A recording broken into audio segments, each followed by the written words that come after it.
ng mga alagad ng bugtong at buhay na Diyos ng mga Diyos sa ating kapanahunan ngayon.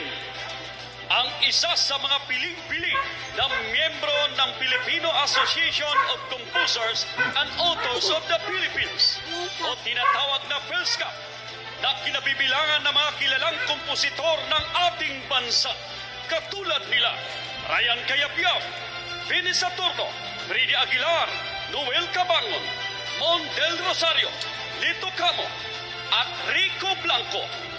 Ang batikang kompositor sa pinakamataas na papuri ng kaharian katulad ni Haring David, Haring Solomon at Father Lahi. Ang pinili ng bugtong at buhay na Diyos ng mga Diyos na siyang tagapagpangaral ng kanyang kaharian sa pinakahuling kasaysayan ng ating panahon ngayon, ang pinig at busis sa ilang, ang tagapagdala ng magandang balita ng kaharian sa mga pinakamahirap ng mga mahirap, ang tagabalita ng kalayaan sa mga natanggo, ang kaibigan at tagapagtanggol sa mga inaapi at inaalipusta, ang nangungunang tagapagpakilala sa bugtong at buhay na Diyos ng mga Diyos sa buong sanlibutan at sa kanyang nalalapit na paghahayag sa katapusan ng ating panahon ngayon, ang naghahanap sa mga nawawalang tupa ng bugtong at buhay na Diyos ng mga Diyos, ang tagapagtanggol sa mga turo at aral ng Back to Christ ni Father Lahi, ang tagapagpatupad sa kalooban ng ating pinakamakapangyarihang Diyos ng mga Diyos, ang nag-iisang Bible expositor sa kanyang kaharian, ang bugtong na anak ng ating mahal na Pangulo, Father Lahi, ang prime mover ng World Apollinism Movement na naglalayong iangat ang ating bansa sa dapat niyang kalagyan, ang inyong maliit na lingkod, Pastor Edmond, ang anak ng Haring Aguila, Pamintawan Lahi, ang bumibiran na kasama ka sa ating palatuntunang Pastor Lahi Live! Pastor Lahi Live!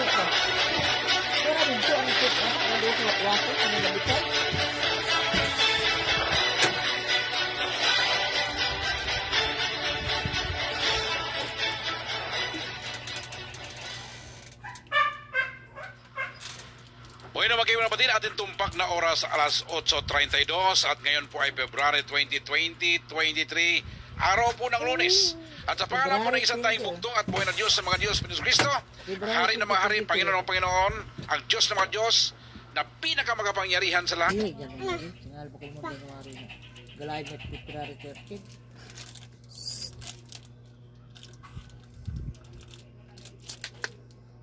Bapa! Mana maglagi February? Luzon, Visayas, Mindanao at sa buong mundo na napanood ang ating palatuntunan. Kasama ko po ngayon ang ating mahal na kapatid, Elder RJ. Maglasang Elder RJ, batiin mo yung ating mga taga-subaybay.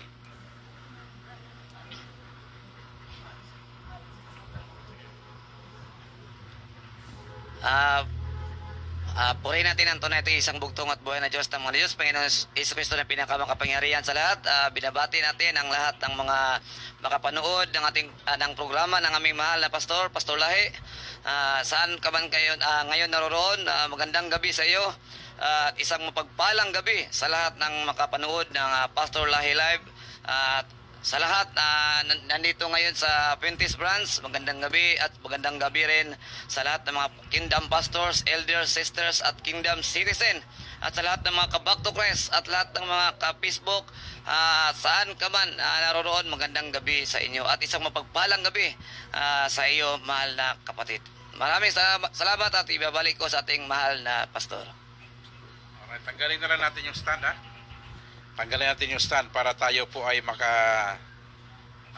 magamit natin ito ng maayos sa ating live ngayong gabi. Ako po'y nagagalak mga kapatid na magkasama ulit tayo sa mahababang ilang gabi, ilang araw na hindi po tayo nakapag-live. At yan pa man, ako po'y natutuwa sapagkat yung ating mga kapatiran, kasama po ang ating mahal na Pastor Ben sa kanyang Pastor Ben Live, at ganoon din po ang mambughay, binughay karon nila Pastor Noriel and Ramel ay talaga na pong napaganda ng kanilang mga palatuntunan mga kapatid, na kung saan sagot sa lahat ng mga katanungan, sa lahugot sa lahat ng mga nagbabatikos mga kapatid, na kung saan ito po ang naging hadlang para po sa mga paniniwala ng tao. Wala po tayong ibang hinangad mga kapatid, Elder Ajay, kundi yung mga tao ay magkaroon ng kaligtasan. It just happened na may mga tao na gustong sirain yung ating mensahe na gusto natin iparating sa buong mundo. At naalala ko during the time of Nehemiah na kung saan ay ginugulo siya ng mga Samaritans. Sabi niya, mag-usap tayo dito kasi they are building the wall of Jerusalem. At ang sabi ni Nehemiah, alam niya, sinabihan na siya ng bugtong at buhay na Diyos na papatayin siya ng mga Samaritans ng mga kalaban. Sabi ni Nehemiah, sabi niya, marami akong gagawin, napakabisi ko para sagutin kita. Kaya marami hong nagbabatikos, naninira sa inyong mahal na pastor, pero hindi po natin binibigyan ng importansya yan mga kapatid, sapagkat masisira po yung ating mensahe. Ang gawain ko po dito mga kapatid ay maihanda yung mga tao sa pagbabalik ng ating bugtong at buhay na Diyos sa mga Diyos, Jesu Cristo. Yan po ang ating topic ngayon. No? Handa ka na ba sa mga araw na katulad? Handa ka na ba sa huling kapanahunan sa pagbabalik ng ating bugtong at buhay na Diyos? Yan po ang ating pag-uusapan. Elder Ajay, sa mga ganitong classic topic, yung handa ka na ba? Sa tingin mo, palagay mo, sarili mo ngayon, handa ka na ba sa pagbabalik ng bugtong at buhay na Diyos? Para sa akin, mahal na pastor, no? Para sa aking sarili, bilang naniniwala at nanampalataya ako na talagang bugtong na anak ako ng bugtong at buhay na Diyos, ako ay handa. Kahit hindi naman tayo perfecto, pero masasabi ko sa sarili ko na handa na ako. Anumang oras babalik ang bugtong at buhay na Diyos, handa na tayo.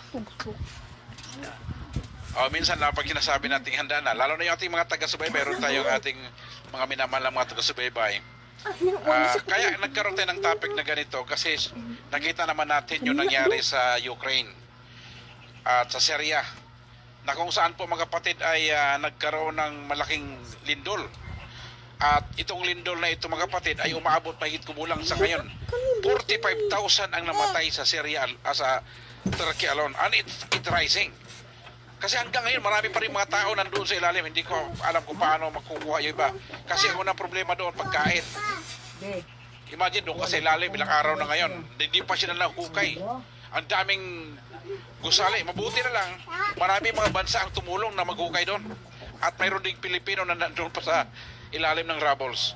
At sana mga kapatid, isama po natin sa dalangin yung ating mga kababayan, yung ating mga yung mga tao nandoon mga kapatid na namatay, yung iba doon pag namatay na hindi man lang po nakakilala sa ating bugtong at buhay. Yan po ang burden ko, Elder RJ.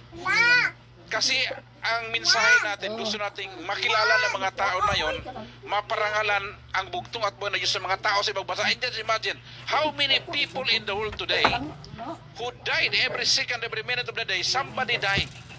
May namamatay. Yung mga tao na yun na hindi nakarinig sa pangalan ng bugtong at buhay, hindi nakapagpuri sa bugtong at buhay na Diyos, and yet may mga tao na ang ginagawa nila, sasabihin nila wala ng mensahe, wala ng ikapo, wala ng kautusan.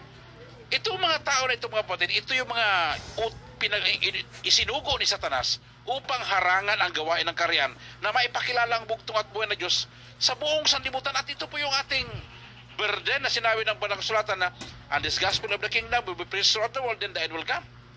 At we are fulfilling this prophecy. At yan po ang ating ginagawa ngayon. Kaya sa ngayong gabi mga kapatid, atin pong tatanungin ating sarili, atin pong pagnilay-nilayin ang salita ng bugtong at buhay na Diyos, kung paano, anong gagawin natin. Handa ka na ba sa mga araw na tulad nito? Anong araw? Tingnan mo naman yung lindol. Ngayon mga kapatid, sa Manila, kasi kasama, we belong to the ring of fire. Pag sinabi natin ring of fire, yan pong dinadaanan. Kasi dito sa Pilipinas, halos lahat ng bundok sa Pilipinas, bulkan. Karamihan dyan ay kaning tawag din sa Bisaya, tulog. Ha? Natutulog na bulkan. And anytime, sasabog yan. Ha? Sasabog yan. At darating yan mga kapatid. Ang Manila ngayon, nag-prepare na sila sa Big One. Matagal na yan, nasa Manila pa ako, ay talagang pinaghandaan na nila yan. At itong mangyaring Big One ito, ipagnalangin natin. Manalangin tayo na when the Big One hit, lalo na po sa mga taga Manila, dapat kayo po mga kapatid, isuko ninyo yung buhay sa bugto at buwes. Kasi hindi naman tayo dapat matakot sa ganitong klaseng mga sakuna. Kung tayo mga kapatid, sigurado na tayo, ligtas na tayo, walang problema itong mga lindol-lindol na ito. Wala kang kaba. So ito po yung pag-uusapan natin. Ha? Kailangan tayo maging handa. At meron pong sinulat si Apostol Pablo mga kapatid kay Timoteo. At ang sabi niya, 2 Timothy chapter 3 verse 1, "But know this, that in the last days perilous times will come." Sa Tagalog mga kapatid, dapat alamin mo ito na sa mga huling araw ay darating ang mga panahong mapanganib. Ha? Mapanganib. Pag sinabi natin mapanganib, yan yung may stress. Ha? Marami na mamatay sa stress mga kapatid. At ganito rin sinabi ng Bugtong sa Matthew 24. When you talk about last days, nandun lahat, nakasulat lahat doon ang sinabi ng bugtong at buhay na Diyos sa katapusan ng panahon. Mga digmaang pandaigdig, alingaw ng digmaan. At ito po, nandito na sa bakuran natin ngayon, nandito na sa Palawan. Ha? And anytime of the day, ha? Magkakaroon ng malaking digmaan mga kapatid, and yet the people are not ready. Ang wala mang problema doon sa mayaman kasi pag nagagira dito, lilipad yan ng ibang bansa. Pag sabi may digmaan na, may pira man yan, may mga bahay, may kamag-anak sa ibang bansa yan, lipad yan doon. Ay paano naman yun tayo mga ditong mahirap sa ating bansa? Ano gagawin natin, Elder RJ? Sa ganun niyang paraan, mahal na pastor, hindi naman most tao sa buong mundo hindi mayaman. So, yung mayaman, okay lang kung may digmaan. Pero yung mga mahirap, lalo na sa ating kapanahunan ngayon, maraming nga nagugutom. So kung lahat tayo ay hindi gigising sa katotohanan, hindi natin hahanapin yung kaharian ng bugtong at buhay na Diyos. Anytime na may malaking digmaan, so hindi mo talaga yan mapaghandaan. Pero kapag ikaw ay babalik sa bugtong at buhay na Diyos, tanggapin mo yung kanyang kaharian at siya ang maghahari sa iyo. So anytime ano mang mangyari sa iyo, sabi nga ni Apostol Pablo, mamatay at buhay man, saka sa bugtong at buhay lang Diyos na siya. So para sa atin, hindi tayo mangangamba sa mga ganyang klaseng sakuna sapagkat sinabi at sinulat na ng banal na kasulatan. So kung isa tayo sa mapalad na magiging buhay sa pagbabalik ng bugtong at buhay na Diyos, biyaya na yan. So that was karagdagang biyaya na lang ng bugtong at buhay na Diyos yan. Kasi kung anumang araw na mamamatay tayo, at least tayo sa bugtong at buhay na Diyos. Pero yung ibang mga tao naman kasi bibigyan natin ng puwang sa puso natin at sa bugtong at buhay na Diyos sapagkat sila ay namumuhay na walang pag-asa, walang Diyos. Hindi nila alam yung future nila, mahal na pastor. So, ito yung, kaya nga may bugtong sugo sa espiritu at kapangyarihan na nasa aking harapan ngayon upang ihanda yung daan ng bugtong at buhay para sa mga taong ito, mahal na pastor. Kasi kawawa yung mga kaluluwa nila. Kagabi, mahal na pastor, 2 tao yung binarel sa amin at saka doon sa bus terminal. So, kasabay binarel. So, kawawa yung mga tao yun, hindi pa nakakilala ng bugtong at buhay na Diyos. So, sana makasama sila ng bugtong at buhay, pero nahuli na. Kaya tayo na buhay pa sa panahon ngayon. Sana pag narinig niyo ang mga mensahe ng ating mahal na pastor at sa lahat ng mga kingdom pastors, elders. So, pakinggan natin yung mga mensahe na galing sa bugtong at buhay na Diyos at tayo ay gumising sa katotohanan. Maraming salamat, mahal na pastor.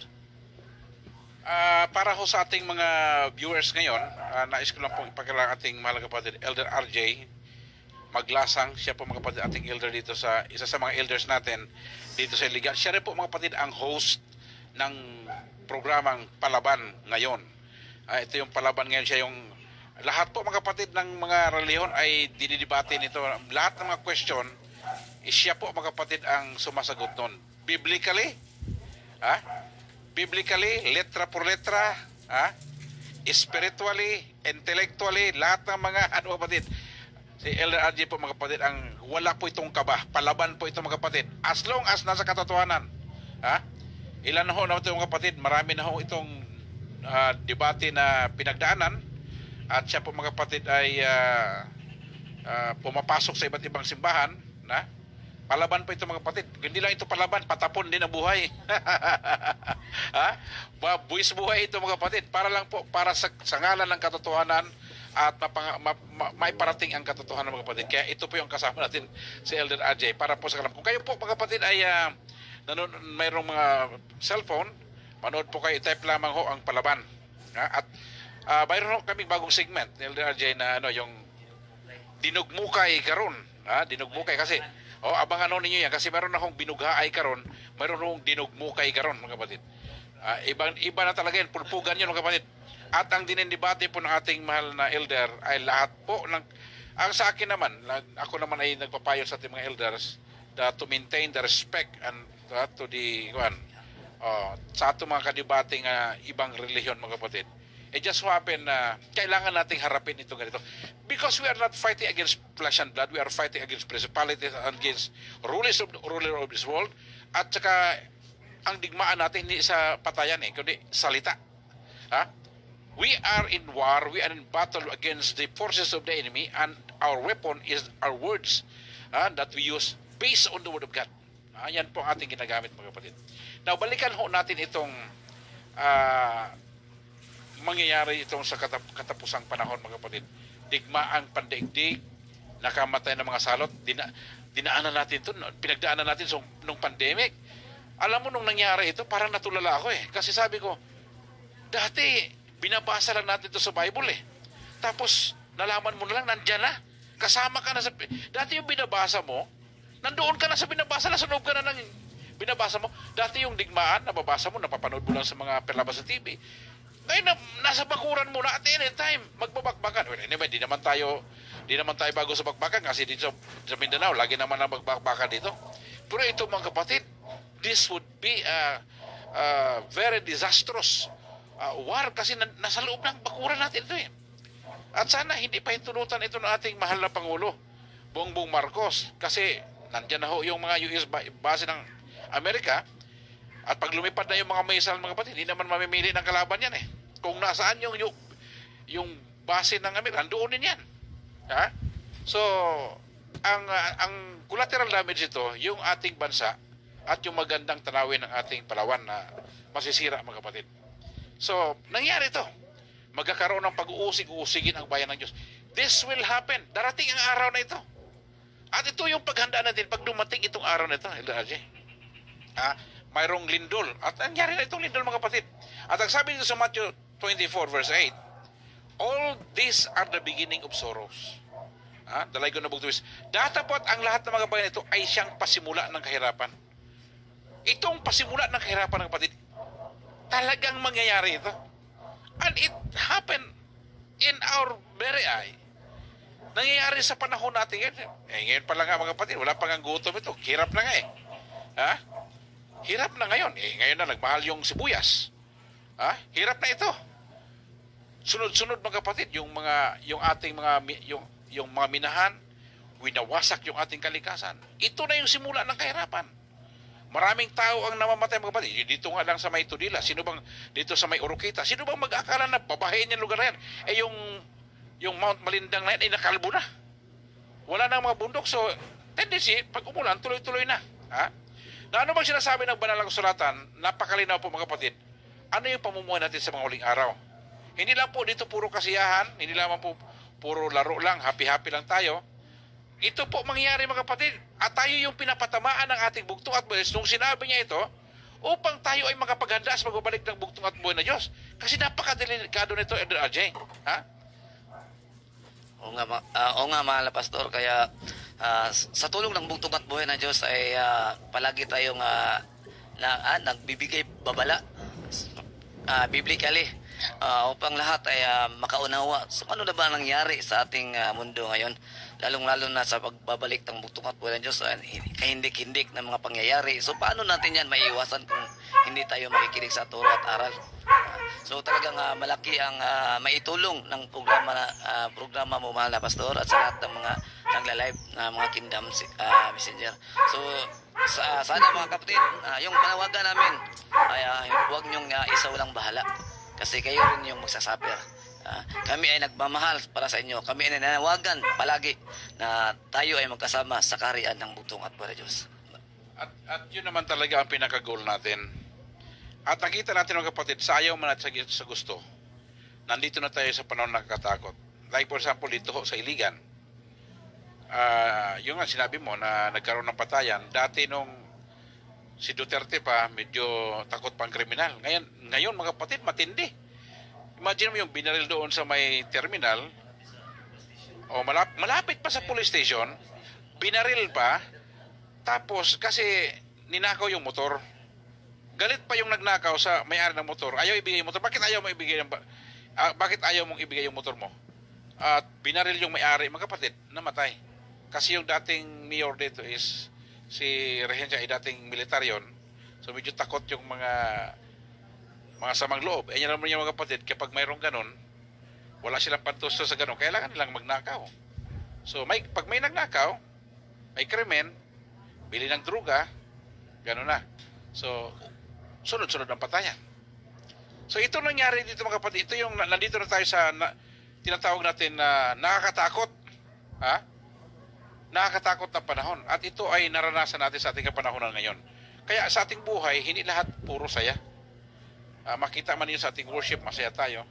But sabi na Bugtong at Boy, time will come, itong time of sorrow, time of stress. Mangyayari ito mga kapatid. Kaya we are so blessed na binigyan tayo ng sabat ng Bugtong at Buhay na Diyos. Makapagpahinga tayo sa lahat ng mga stress ng buhay na ito. At napakahalaga mga kapatid na yung lagi tayong nananalangin sa Bugtong, yung tuloy-tuloy yung ugnayan natin. Para na mga kapatid, hindi tayo malagay sa alanganin pag may mga sakunang ganito. Save yung ating, pag maganda yung relasyon mo sa Bugtong at Buhay na Diyos, fearless ka eh. Wala kang kinatatakutan eh. Kahit anong mangyari. Alam mo na, sabi nga eh, you're in good hands. Nasa mabuting kalagayan ka. At ito ho ang pinakamagandang gawin natin na nasa tama ang ating relasyon sa Bugtong at Buhay na Diyos. Ngayon nga, isang malaking faktor talaga yung relasyon talaga, mahal na kapatid, mahal na Pastor Lai. Kasi kung hindi mo inusisa kung ikaw ba ay may relasyon sa Diyos, lalo na sa mga sakuna, halimbawa may patayan, may lindol, may bagyo, so puro worry ka na lang. Baka mamatay ako, baka anong mangyari sa akin, yung pamilya ko, lahat-lahat. Hanggang sa hindi ka pa nga natamaan ng sakuna, namatay ka na sa atake sa puso. Ito yung pinakadimalas sa Bisaya. Talaga yung hindi ka pa natamaan ng isang malaking dilubyo o ano ba yung traidya, namatay ka na sa nervyos. Napaka malas mo naman. Kaya dito, pag ikaw ay kumilala sa Bugtong at Buhay na Diyos, hindi ka dapat matakot pa. Kasi, nang una, ikaw ay nanampalataya sa Bugtong at Buhay na Diyos. Sabi doon sa Psalms 23 verse 1, so ang Bugtong at Buhay na Diyos, yung mag-iingat sa iyo, walang mawawala sa iyo. Yun lang ang panghawakan mo. Di ba, Mala Pastor? Pero kung hindi ka naman nanampalataya doon, so yung mga sakuna na darating na ito, hindi naman yan talaga hindi yun magmimintes. So talagang mangyayari kasi nakasulat sa banal na kasulatan. So pag nakasulat, lahat mangyayari talaga. So ngayon, ang malaking tanong ngayon, Mahal Pastor, kayo ba ay handa na rin sa araw na yan? Di ba, Mahal Pastor? So kung hindi pa kayo handa, manood muna kayo sa amin. Alright, itong paghahanda na binabanggit ko, ito yung hinanda na binabanggit ko rito. Ito yung mga sakuna na darating sa atin. Kasi nagbigay ng warning ang Bugtong at Buhay na Diyos, hindi para ma-discourage tayo, para hindi mahina yung loob natin. Kaya winawarningan tayo ng Bugtong at Buhay na Diyos sa magaganap na matinding kalungkutan, kasamaan. God is telling us this, not to discourage us, but to in order for us to prepare. Magkapaghanda tayo, anong paghanda na gagawin natin? At alam naman natin na itong araw na ito, talagang dadaan ito. Pag dumaan itong bagyo, mga kapatid, pagkatapos kayo ng bagyo, nakatayo ka ba o tumba ka? Ano yung gagawin mo nito? Na kung titignan po natin ang Biblia, mga kapatid, mayroon pong pamamaraan ng banal na kasulatan. Kaya pag nababasa po natin ito sa ganapan sa muling araw, ang bugtong at buhay na Diyos, wala siyang ibinigay o walang detalye na binigay. Yun ang binigay ng bugtong at buhay na Diyos, ano yung mangyayari. Kailan ito mangyayari, ano ang mangyayari. Pero binalaan tayo ng bugtong at buhay na Diyos, sabi, anong gagawin natin? Para hindi ka mabigla. God gave us this instruction para lagi tayong handa. Advance tayo palagi mo. Dapat hindi tayo nagulat. Bakit ganito nangyari sa mundo? Lord, bakit ganito? Because nasabihan natin mga tao, mga kapatid, ito yung mangyayari. Bago nag-pandemic, sinabi natin. Bago nagkaroon ng darating na digmaan na ito, sinabi natin sa mga kapatiran, maghanda kayo. Sinabi natin yan. So it's up to them to apply. Hindi naman ho nagkulang ang bugtong at buhay na Diyos ng paalaala sa atin mga kapatid.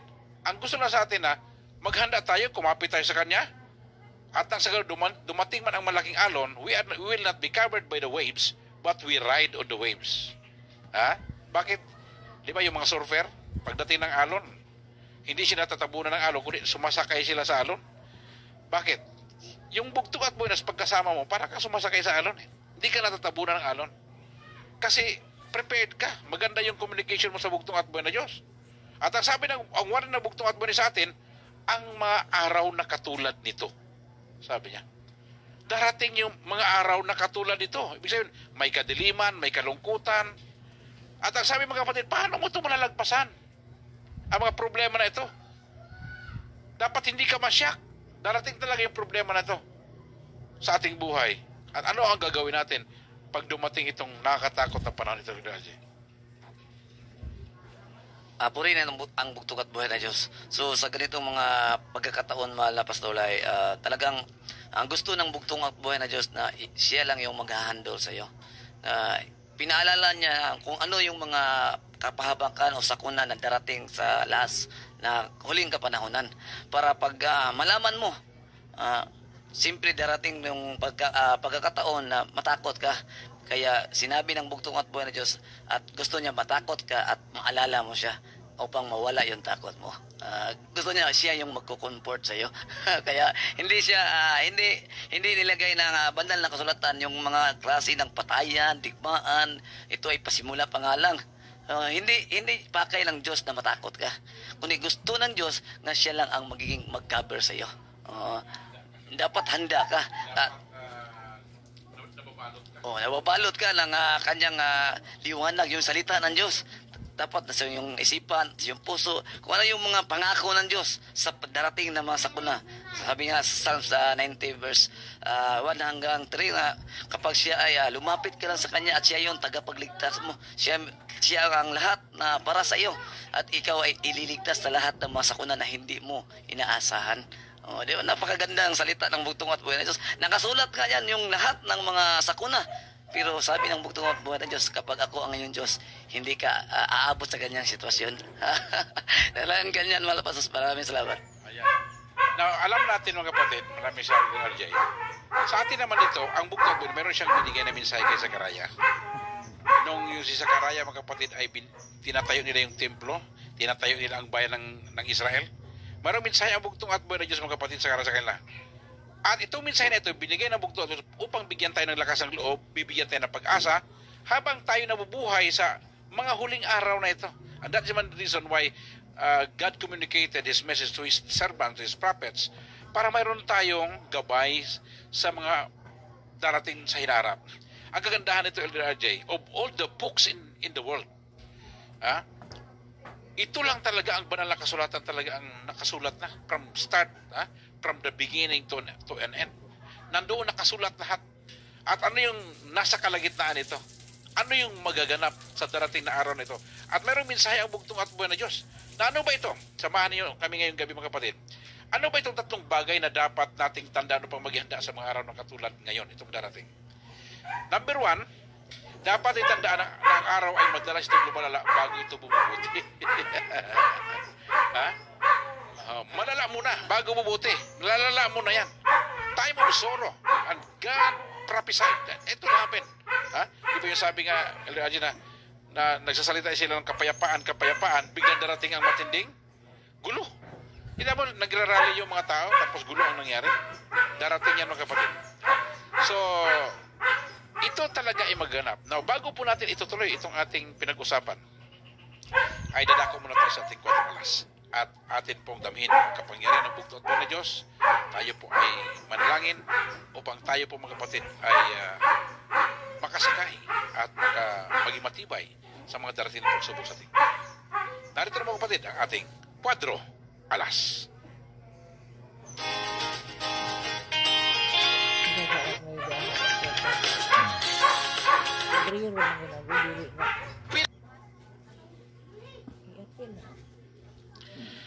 Buhay na mga kaibigan kapatid, yan po ating 4 alas. Dami po niyo pagdaloy ng kapangyarihan ating bugtong at buhay na Diyos sa mga Diyos. Panginoon Jesucristo ang pinakamakapangyarihan sa lahat. At huwag po niyo kalilimutan mga kapatid na itong ating palatutunan hatid po sa inyo ng Harlican Power Oil, ang bagong banal ng isang buhay.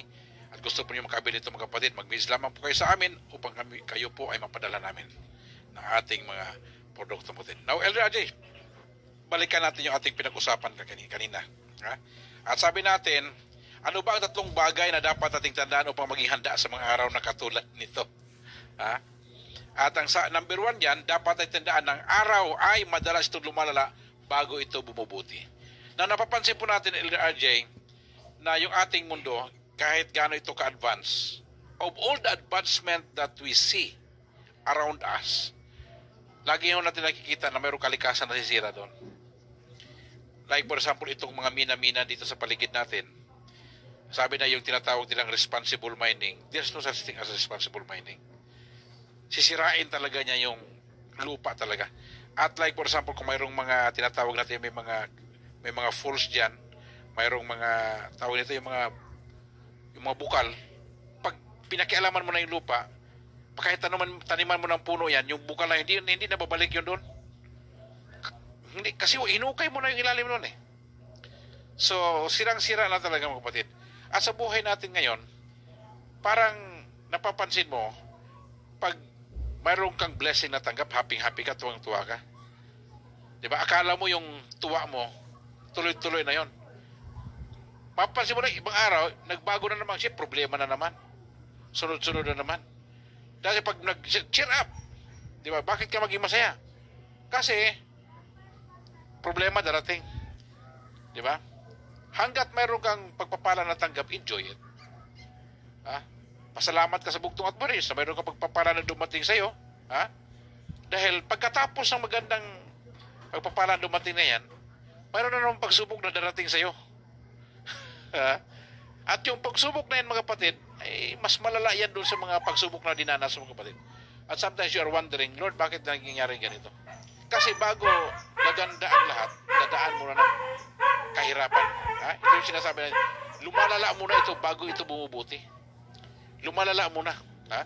Para bang, pagkatapos ng bagyo, makikita mo yung, baghari. Ha?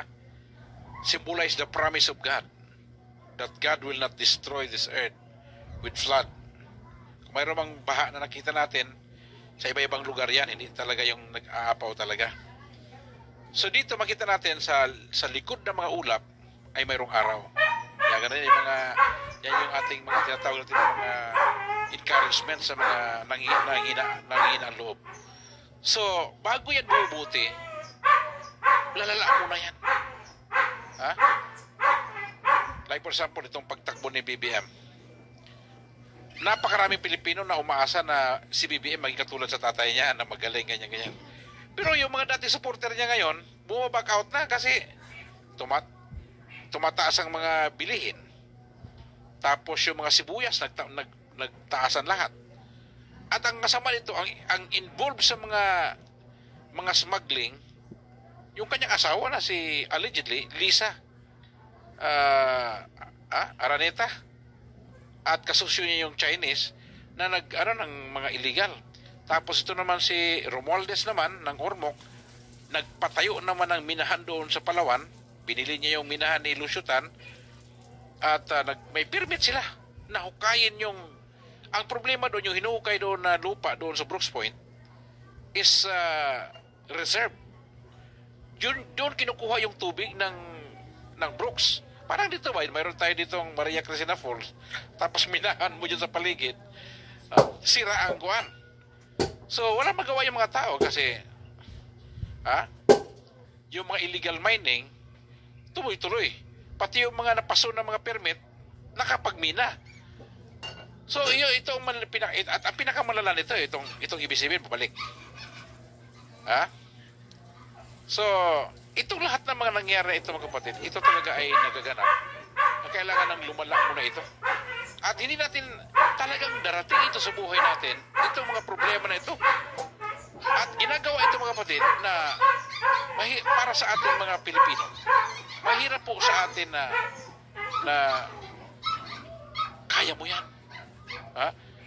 Gusto natin tulungan yung mga magsasaka, pero yung magsasaka talaga pinapatay ng mga negosyante. Yung pinakita nga ni Marcolita, ang nangyari doon is yung mga magsasaka, yung mga farmers, siya yung nagpipinan sa mga nagbibenta ng sibuyas. Nagpipinan siya. Siya din ang bibili ng sibuyas. Okay? Pag bili niya ng sibuyas, so may utang ka pa sa akin, so konti na lang ang mapipira mo, nasa akin yung sibuyas. Ano gagawin ko? Ang gagawin ko naman, itatago ko naman yung sibuyas. Hindi ko i-release sa market. Kailan ko i-release yung sibuyas? Ngayon, pag maghanap ang tao, saan ang may sibuyas? Wala. So, tataas yung demand. Pagtaas ang demand, saka pa niya ilalabas.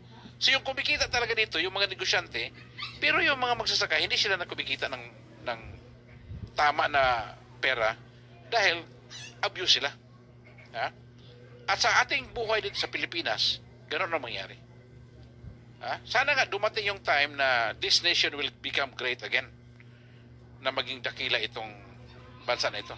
At yung topic kung anong nakaraang Sabado, upang maging dakila ang ating bansa, kailangan mayroon tayong dakilang pamilya. Because everything around us evolves in a family. Kung gusto mo maging maganda ang ating bansa, mag-focus ka sa pamilya.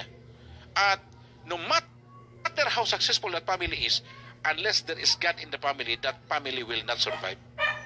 Kaya nakapagtataka, mga kapatid, karamihan ng mga bahay ngayon, paano nila pinapalaki yung anak nila na wala ang Panginoon sa kanilang tahanan? Malaking problema yun. Ikaw, may pamilya ka. Paano palakihin yung pamilya mo kung wala ang Panginoon sa pamilya mo? Talagang napakahirap. Kahit nga ako ay isang naglilingkod sa bugtong at buhay ng Diyos, pero yung mga anak ko, kahit anong turo ko, pero talagang lalabas pa rin na may suwail talaga. Pero kahit paano, tinuruan ko sila kung ano yung mabuti. Sa umaga, nag-worship kami. Sa tanghali, sa hapon, nag-worship kami. Tapos, yung oras ng pagdasal, tinuruan ko sila magdasal, pinamemorize ko sila, pinamemorize ko sa kanila yung 10 utos, yung 66 books, para kahit naman paano yun lang yung isang bagay na maibigay, may pamana ko sa kanila. Na kahit walang-wala man ako sa material, pero marami na muna akong bahandi o kayamanan sa spiritual. Kaya sa lahat ng aking makakaya, yung pamilya ko ay gusto kong mapabuti, at ganon din naman sa buong mundo. Sana lahat tayo ay magpupuko sa ating pamilya kung paano natin i-handle. Kasi yung mga anak natin, yung asawa natin, talagang sila yung gagamitin para gugulo ang buhay natin. So kapag tayo ay magkaisa sa isang pananampalataya at isang pag-ibig na may bugtong at buhay na Diyos, tayo ay magiging mahinahon, tayo ay mapagbigay, magiging humble sa ating mga anak at sa ating asawa, at sa lahat ng ating mga kapatiran ay mape-prevent kahit papaano yung kaguluhan sa ating bahay, mga mahal na pastor. Katulad ng sinabi ko, lahat mag-umpisa sa pamilya yan. At ang Panginoon, dahil siya ay ating Panginoon, natanong mo yung DJ, bakit pinili ng bugtong at buhay ng Diyos ang Israel? Para sila yung maging halimbawa. Sila yung model At ginamit ng Panginoon itong Israel dito sa Sakaraya, itong power verse natin, verse 1 and 2. Ginamit ng bugtong at buhay na ito si Zekaraya, sabi ito verse 1 and 2, behold, the day of the Lord is coming. Sabi niya, darating na yung araw ng Panginoon. I will gather all nations to battle against Jerusalem. Itong battle ng Jerusalem, it refers to the last days that will happen. ito tinatawag natin the Battle of Armageddon. The Battle of Armageddon is the last battle that will happen in the last days. At ang sabi nito, darating ang Panginoon, iipunin niya lahat ng bansa upang digmain ang bayan ng Israel. Malaking problema ito. Bago magkaroon ng kapayapaan, there must be war. Because after the war, there is peace. Patay naman ang mga tao, patay na. Kapayapaan na. So, dito mga kapatid, itong mensahe na ito ay hindi yung mga Israelite, galing sila sa ibang bansa, na-exile sila Nung bumalik na sila sa Israel, ito yung pinasalubong ng bugtong at bunyo sa mensahe sa kanila. Nandito na kayo, welcome. Sige, relax ka dyan Kasi yung mga kalaban mo, igagather ko sila para digmain kayo. Do you think that is a good message? Do you think you will be encouraged na ganyan ang sabihin ng bugtong at bunyo sa'yo? Sabi ng mga Israelites, hindi pa kami tapos sa templo namin, ipapagira mo na kami. The temple is not yet finished, but here you are, prophesying about the war, the conflict that will come. Anong gagawin namin? Magkakaroon ng digmaan. Pag magkaroon ng digmaan, lahat ng inipon mo, lahat ng ari-arian mo, nanakawin sa'yo yan, lahat yan.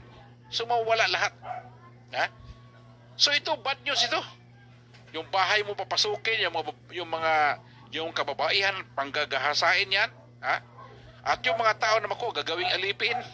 Sabi niya, kakabalik pa lang namin Hindi pa katapos yung ginagawa namin, yet sinasabi ng bugtong, problema na namin, darating na naman. Bakit ito nangyari sa amin? Anong gagawin namin?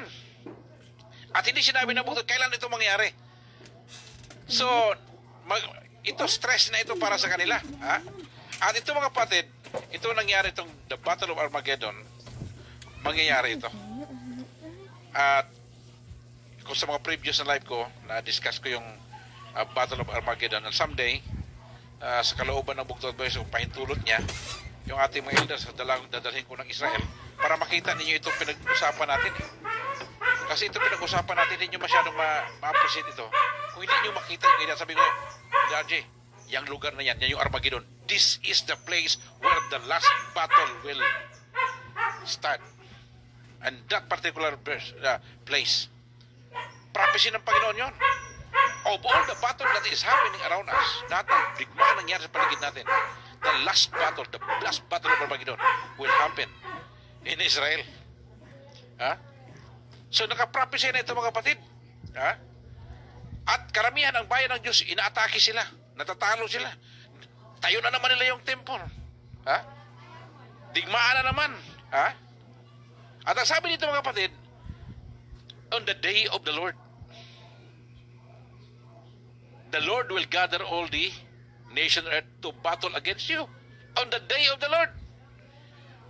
It means the last day.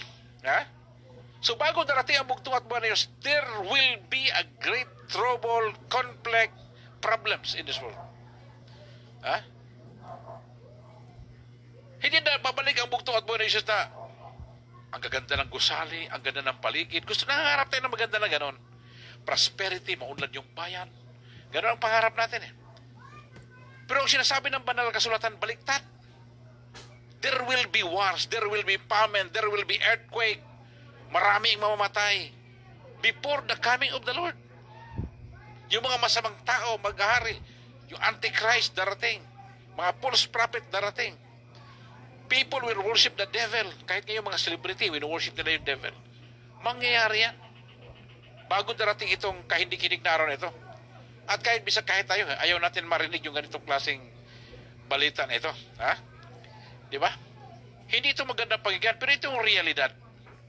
Na bago darating yung pagbabalik ng bugtong at buhay ng Diyos, there must be chaos, war, earthquake, and all the problems in the world will come bago babalik ang ating bugtong at buhay ng Diyos.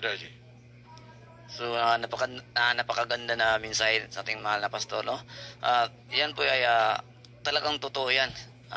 Saka, nung nagsalita ka, mahal na pastor, hindi man lang ako nakabahan kahit kundi. Kasi alam ko naman, nabasa ko yung kasulatan. So, ang sa atin lang ngayon, talagang totoo yan.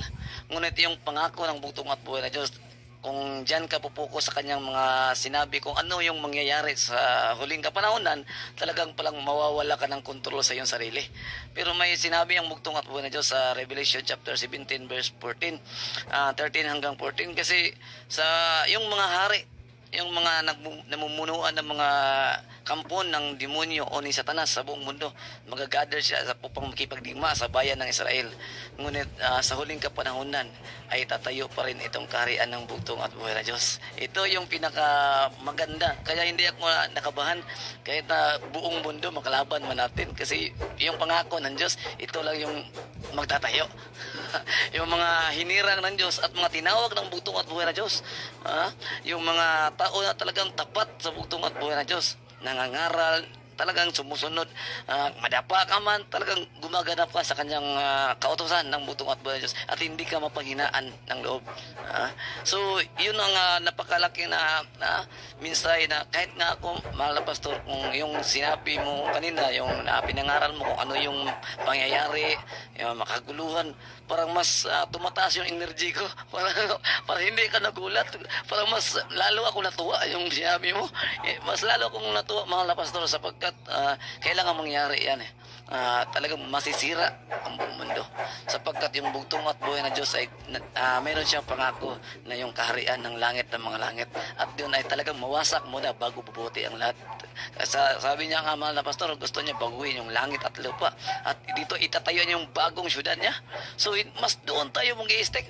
Okay na yung kaguluhan, mamatay man tayo ngayon, si ating mahal na Father Lion, patay ka rin, patay yung mawara pataya. So kung gulo, sa buti, malapit na yung gulo, sige, gulo na para makasama na namin ang bugtong at buhay na Diyos. Yun ang pinakamalaki na tayo ay mananampalataya sa bugtong at buhay. Hindi tayo mapanghinaan. Instead na mabasa mo yung gaano kalaki yung mga pinsala na mangyayari sa buong mundo at yung lahat ay makaaway mo man. Pero yung pangako ng Diyos, yung pangahawakan mo, na siya daw ay makasama mo sa buhay na walang hanggan. Napakatindi yan ang mga pastor. Kaya hindi ako, kahit meron na akong mga anak, anytime na pag ilikas ka, wala naman akong pera. Pero alam ko na may Diyos ako. Siya yung gagawa. Kung ano man yung mangyari. Kaya nga may banal na bundok At yan ay lagi kong inaasahan na pangako ng bugtong at buhay ng Diyos na sa huling kapanahonan, yung mga bayan niya ay hindi, kahit buhok ay walang mawawala, sapagkat siya ang magsishield sa iyo. Talagang yan ang pinanghawakan ko, mahal na pastor. Maraming salamat. Maraming salamat, Ajay. Alam niyo ba yung panahon ng bugtong at buhay na Diyos, nandito pa siya. Tinanong din siya ng kanyang mga alagad. Sabi niya, bugtong at buhay na Diyos, sa pagbabalik mo ba, ano bang mangyari? Hindi lang naman tayo ang nagtanong yan Pati yung mga alagad niya ng panahon noon, tinatanong niya, ano bang mangyari bago ka dumating sa libutan ito? At alam mo yung unang salita na lumabas sa bibig ng bugtong at buhay na Diyos, bad news. Hindi good news yung lumabas. Hindi sinabi, bago mo darating, magkaroon ng matinding kapayapaan, uundan ng mga bansa, magkaroon ng kapayapaan. Walang ganun Sabi niya, bago ako darating, magkakaroon ng digmaan muna. Ito mangyari ito dito sa Palawan. Hindi malayo ito dahil nakaprophesy na ito Di ba? Ang Amerika, pumunta ng Iraq, nasira yung Iraq. Pumunta sa Syria, nasira yung Syria. Pumunta ng Afghanistan, bumagsak ang Afghanistan. Ngayon, nandito sa Pilipinas, tayo na naman. At ito sinabi mga kapatid, magkakaroon ng digmaan, magkaroon ng mga salot. Itong pandemic na ito, itong mga sakit na may bago na namang sakit na dumating. Di ba? Wala ka ng choice Gusto mo man mag-lockdown, bahala na. Importante, kasi kung mag-lockdown ka, yung mga tao walang hanap buhay, hindi makakain, walang ekonomiya, sira, patay din. So, di bali na magkasakit. Go ahead na lang. Buwis buhay. Yung iba naman, nag-abroad. Buwis buhay din. Pag uwi dito, kabaong na. Di ba? Ito nangyayari ito mga kapatid. At itong pinakamasaya mo, bago ako balik magkaroon ng lindol. Nangyari ngayon. For the very first time in history. May lindol man noon, pero hindi ito katindi, kadaming tao namatay. Isipin mo yan. 45,000 and still rising. Malalaman ko bukas, pagbalik kung aabot na naman siya ng 60,000. Million. Turkey pa lang yun Natagpuan pala patay yun. At araw-araw may nahukay na patay doon sa mga gusali. Ang daming tao namatay. So, nakakita mo yan.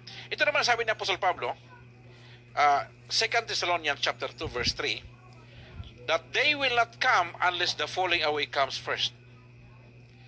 Darating yung araw na yan. That they will not come. Hindi darating yung panahon na yan, yung araw na yan, kung hindi darating ang araw ng pagtalikod. Ibig sabihin pagtalikod, back to Christ na walang Kristo. Back to Christ sa pangalan, wala sa buhay. Back to Christ sa puso, wala sa puso. Unless the falling away will come first, and the man of sin is revealed, the son of perdition. Sino ba ito? Itong 666 na ito. Antichrist.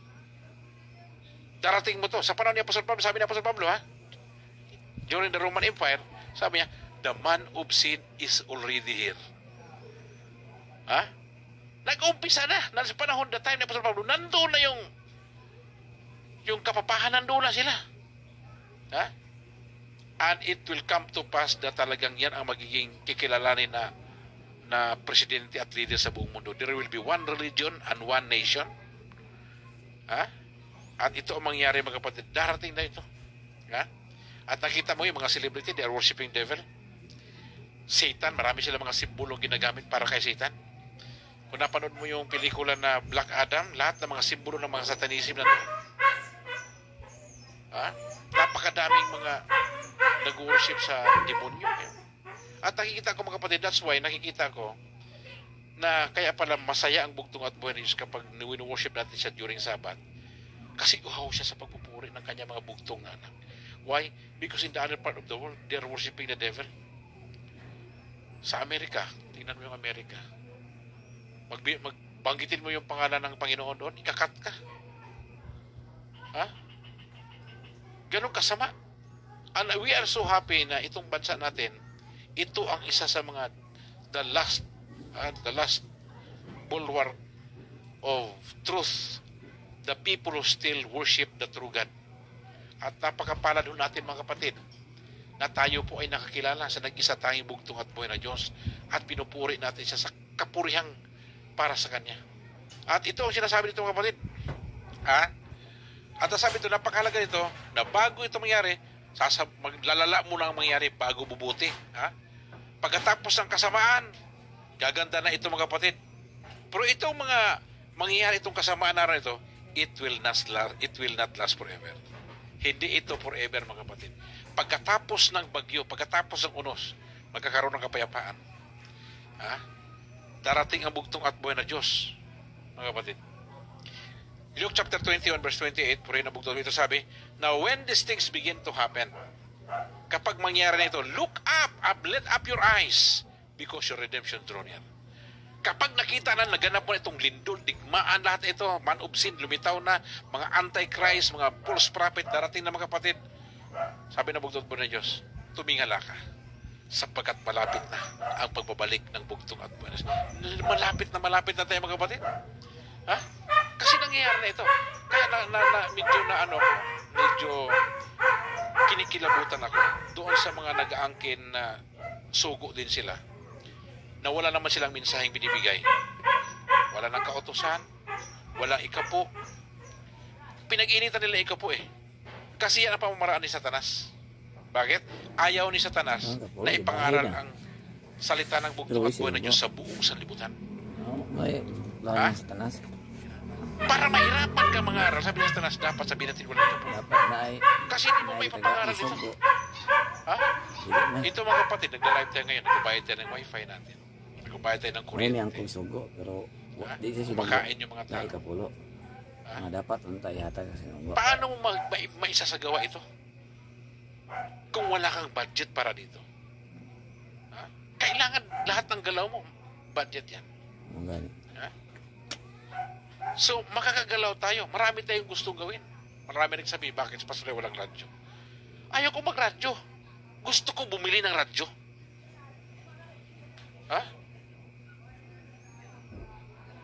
Gusto ko na palaganapin ito. Ako lang nito ang nangarap ng ganyan sa mga leader, naglider-lideran yan. Wala yan silang pakunti na pakunti nga At natutuwa ako na yung mga kapatiran natin ngayon, mga mag-asawa, na talagang nangangaral sila.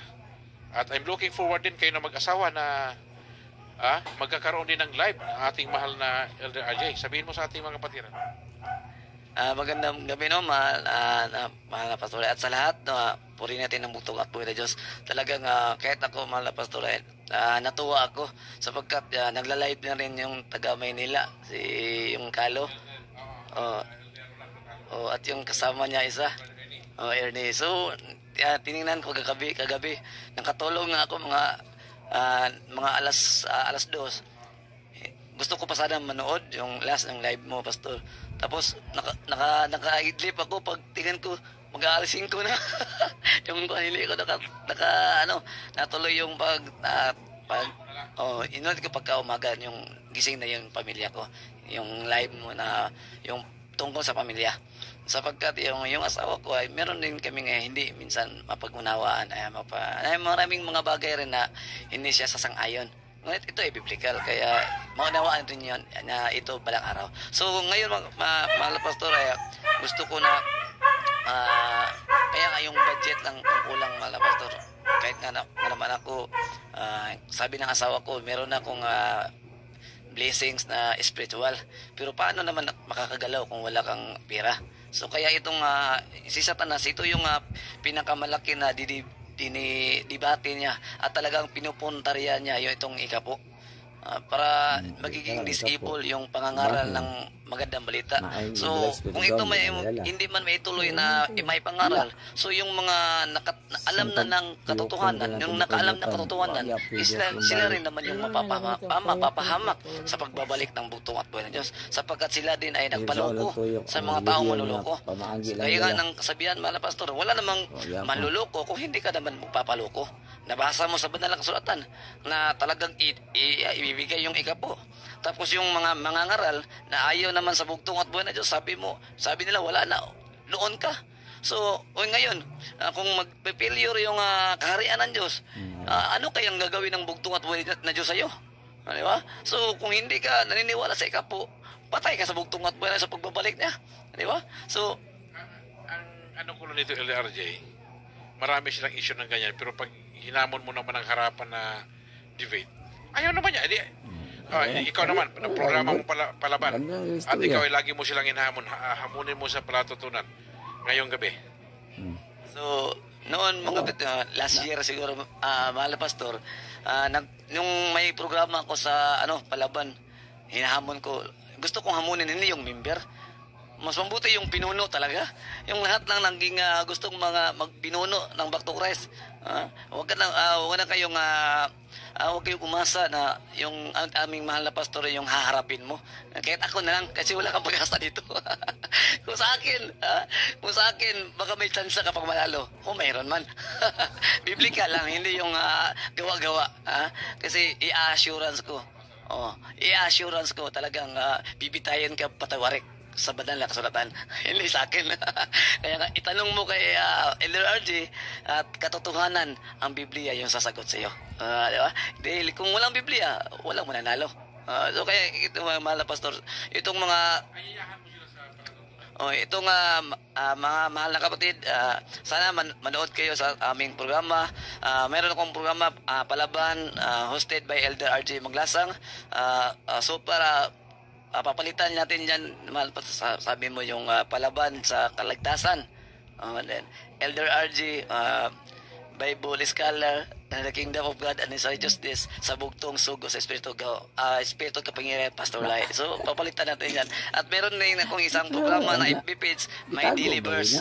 Yung kada araw may isang verse lang akong ipapaliwanag araw-araw. May yun akong page na Delivers at balang araw gagawa kami ng page na dinugmukay karon. Dugmuko ng mga mga mensahe sa mga wala na ipili. Wasakan ngayon. Wasakan ngayon. Kahit anong uri ng reliyon sa buong mundo. Kaya sa live ko, mga pastor, palagi kong hinahamon. Naghahanap ako ng mga taong nag-aaral sa Banal Lakson, yung 50 years. Para i-prove ko na yung kapangyarihan at kaalaman ng bugtong at buhay na Diyos na talagang walang makakapantay. Kaya, hindi pa, wala pa naman ako nahanap. So kaya mahal na pastor, so abangan ninyo ang mga programa natin, Palaban, Delivers at Dinugmukay karon. Wasakan ngayon. Wasakin natin yung mga doktrina ng Diablo dito sa mundo. At yan naman ay upang maitaas ang kaharian at kapangyarihan ng bugtong at buhay. Maraming salamat. Arjen, meron akong gustong ipabasa sa iyo sa Matthew chapter 24 verse 9 to 13. Dahil dito mga kapatid, sinabi ng bugtong at buhay na Diyos, nangako siya na mayroong mga kahirapan na darating, mayroong pag-uusig, mayroong maraming pagsubok na darating. At Matthew chapter 24 verse 9 to 13, pakibasa mo. Purihin ang bugtong at buhay na Diyos.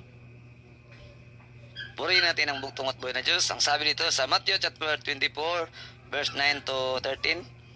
Mahal na pastor, 13. 9 to 13. Pagkatapos ay ibibigay kayo sa kapighatian at kayo'y papatayin at kayo'y kapuputan ng lahat ng mga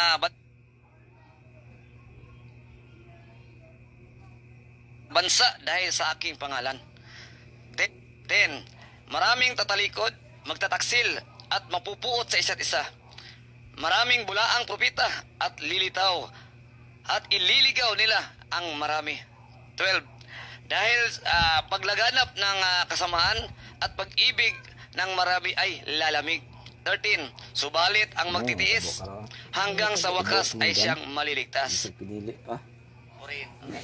Yan, so nakita ninyo mga kapatid. Now, bakit ba ito sinasabi ng bugtong at buhay na Diyos?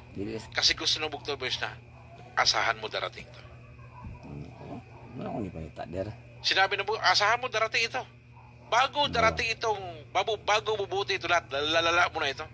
Bago gagaling ito, kailangang bubukol mo na ito. Kailangan magkaroon mo na ng kanser, ng kasinungalingan, kanser ng mga taong, kaya nakita ko mga kapatid, itong mga tao ngayon na nagpapanggap ng mga mangaral. Kasi, mangaral, kasi wala naman silang mensahe. Sila hindi naman nagsabi na wala silang mensahe. Hindi ko alam kung bakit nagisugo sila na wala man silang mensahe. Paano ka susuguin kung wala namang isinugo sa'yo? Ha? Wala nang sugo, wala nang kautosan. Wala, tapos sinugo daw siya ng Panginoon. Ha? Ano bang klaseng Panginoon na nag-utos na wala namang pala inutos? Sabihin mo sa mga tao na wala nang kautosan. Kahit sa bahay mo lang, ha? Wala kang kautosan sa bahay mo, magulo yan. Without the law of God, there will be anarchy. Because the Ten Commandments or the moral code, that is the replica of the character of God. Ha? Kaya kailangan yung alamin itong kautosan na ito ng bugtong at buhay na Diyos. At sabi niya nito, asahan mo darating ito. Pero ang tanong kailan? Baka sunod buwan? Sunod linggo? O bukas? It will come. At dumating na. Hindi ko kasukat akalain mga kapatid na dati taga-bulkit lang ng gulong. Tapos ngayon sabi niya, sugo din ako. Ha? Mayroon naman daw galing ng Zamboanga, pumunta na doon Cagayan, sugo din ako. Naglitawa naman sugo. Ang problema, wala namang mensahe na binibigay. Gusto lang nila na sumunod yung tao sa kanila na wala naman yung salita ng bugtong at buhay na Diyos. Pwede ba yun na ang Diyos nagsugo kay Padre Lahi, tapos nagpadala ng bagong sugo, iba na naman ang inutos, sabi niya, wala nang ganito, wala nang ganyan, wala nang ganyan. Anong mangyayari sa ating Ano mangyayari sa ating mensahe yan? So, para sa akin, mahal na pastor, parang natatawa ako. Kaya nga, sa tuwing meron akong kaharap na kahit iba't ibang mga ngaral, mga pastor, ministro, mga pare, kapag marinig ko yung mga kasinungalingan nila, parang akong kinikiliti. Tulad ng itong si Boy Predator ng anong lugar nga sa kanila, pastor? Bukidnon. Sabi niya, sugo. Sabi nga niya, mahal na pastor, na naginip daw siya na sinabihan siya na isusugo siya. So, akala niya siguro. So, yung sinabi daw niya, mahal na pastor, na nanaginip daw siya, tapos naging sugo na siya. So akala niya, katulad ni Propeta Samuel, nanaginip din siya. Samuel, parang gano'n rin gusto niya. Sabi ni Samuel, Panginoon, pagsalita ka at makikinig ako. So ngayon, kung siya ay nanaginip, sinabi ng bugtong at buwan na Diyos, ang tanong, anong sinabi ng bugtong at buwan? So, wala naman siyang salita ginagawa. Anong klaseng so yung akala niya panaginip, yung pala bangungot na yun. Hindi pala yung panaginip. Dahil kung panaginip, yung si Propeta Samuel, nung siya ay nanaginip, nakinig siya sa salita ng Diyos dito. Ngunit yung si Boy, akala niya na naginip siya, na naging suko niya, pangungot pala yun kasi wala naman siyang salita ipinangaral. Yun ang problema. Yung lahat ng mga naglilider ng mga back to Christ, sabi na sinugo din sila. So ngayon, salitang sugo, ibig sabihin ba utos, kautosan. Sabi mo, wala na kautosan. So, paano kayo inutosan? Para kang isang tao na pumunta sa department store, mahal na pastor. Pumunta ka ng department store, tapos, nandun ka sa harap, kakato ka, tao po, pabili. Sabi ng tindira, ano yun, sir? Anong bibiliin mo? Tapos, nakatunganga ka lang. Sir, meron kami, lahat ng kailangan mo nandito sa amin. Pumili ka lang. Ano ba talaga, sir? Bakit nakatunganga ka lang? Sir, bibili ka ba? Teka lang kasi hindi ko alam kung bibili ba ako. Hindi ko alam kung anong ginagawa ko at anong bibilihin ko dito. Sir, mukhang wrong scene ka talaga. Kaya sir, mali yung pinuntahan mo. Hindi department store, dapat mental hospital. Mental hospital. Kasi yung mga sinabi mo, hindi naman tukma sa banal na kasulatan. Sir, mukhang hindi department store yung gusto mong puntahan, baka mental hospital. Yan po, mahal na. Yan. So, yan po mga kapatid, ha?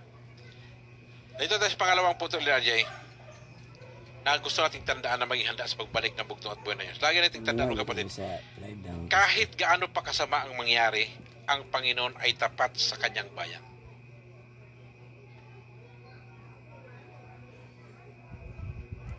Regardless of what happened, of all the trials, of all the wars, of all the conflicts that will arise, na magaganap kasama sa paligid natin, ang bugtong at buwan na Diyos, tapat siya. Kung ano ang pinangako ng bugtong at buwan na Diyos, gagawin niya. So huwag lang tayo mawala ng pag-asa na baka nagbago ang bugtong at buwan na Diyos. Pero nga sabi ng isang matalinong tao, ang pinakamadilim na oras ay meron lamang 6 na minuto. 6 na minuto lang ang pinakamadilim na oras. Pagkatapos niyan, liwanag na. Hindi magtatagal ang problema. Talagang matatapos yan. Hindi forever yan.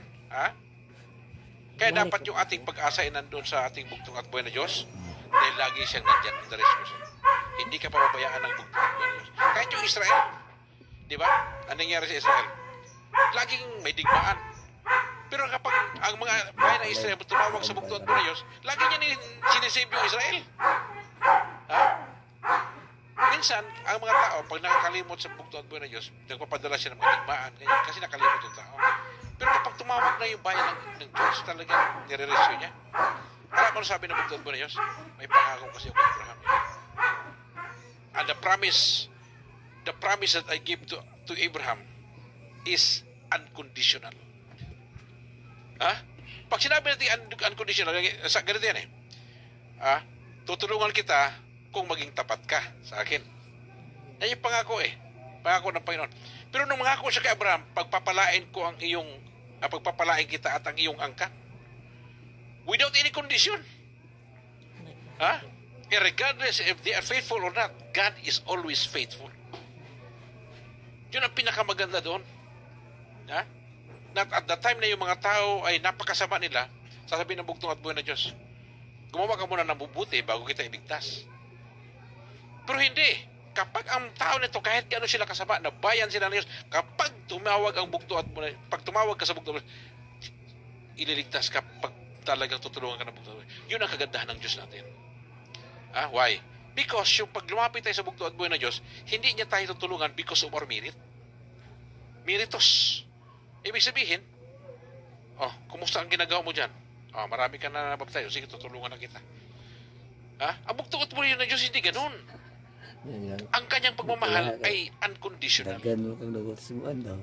He is faithful. Ilang pang Tapat ang bugtong at buhay ng Diyos. Kapag tinawag mo siya, nandito ako. dili sa bugto lahi. Tutulungan kita. Hindi kita pababayaan. Hmm.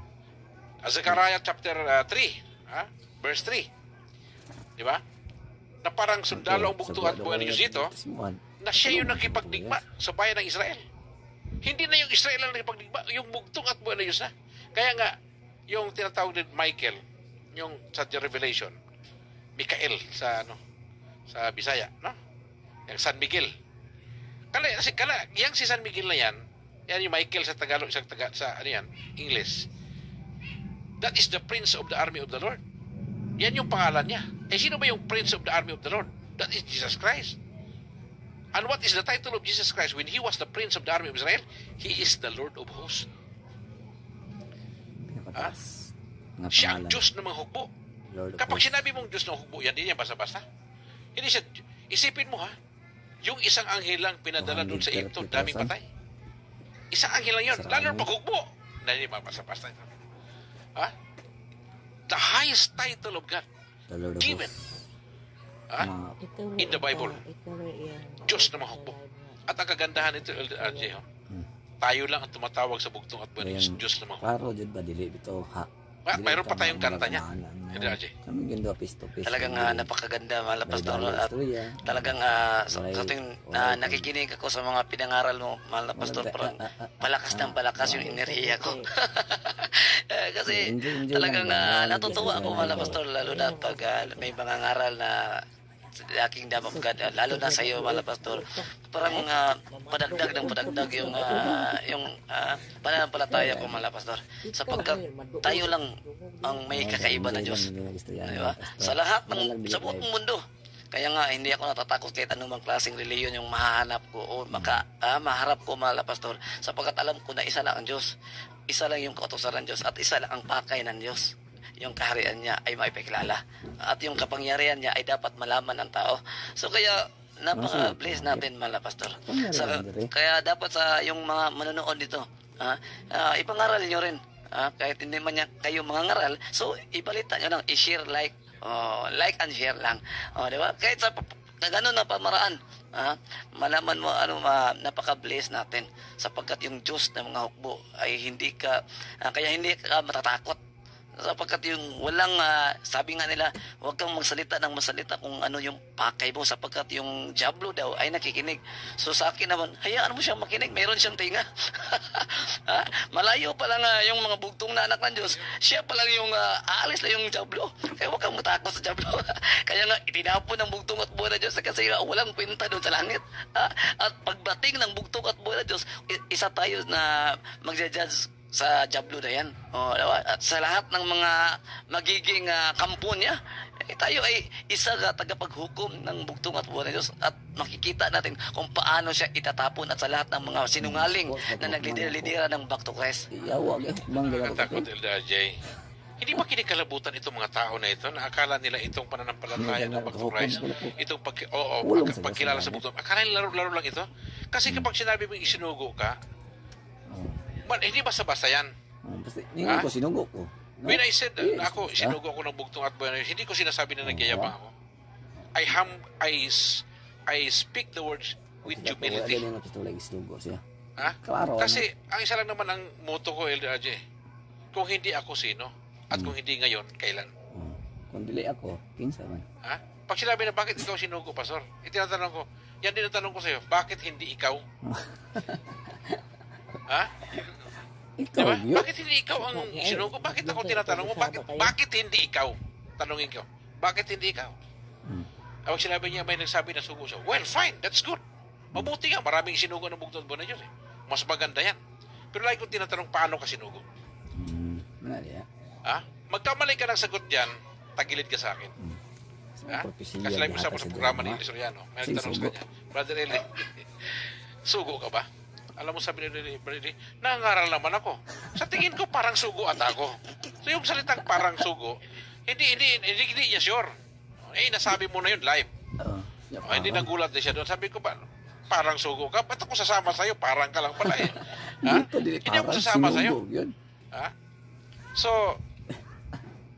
tayo, like for example, si Elias, nakita niyo yung Israel tumatalikod na sa bayan, simpan na doon kay Baal.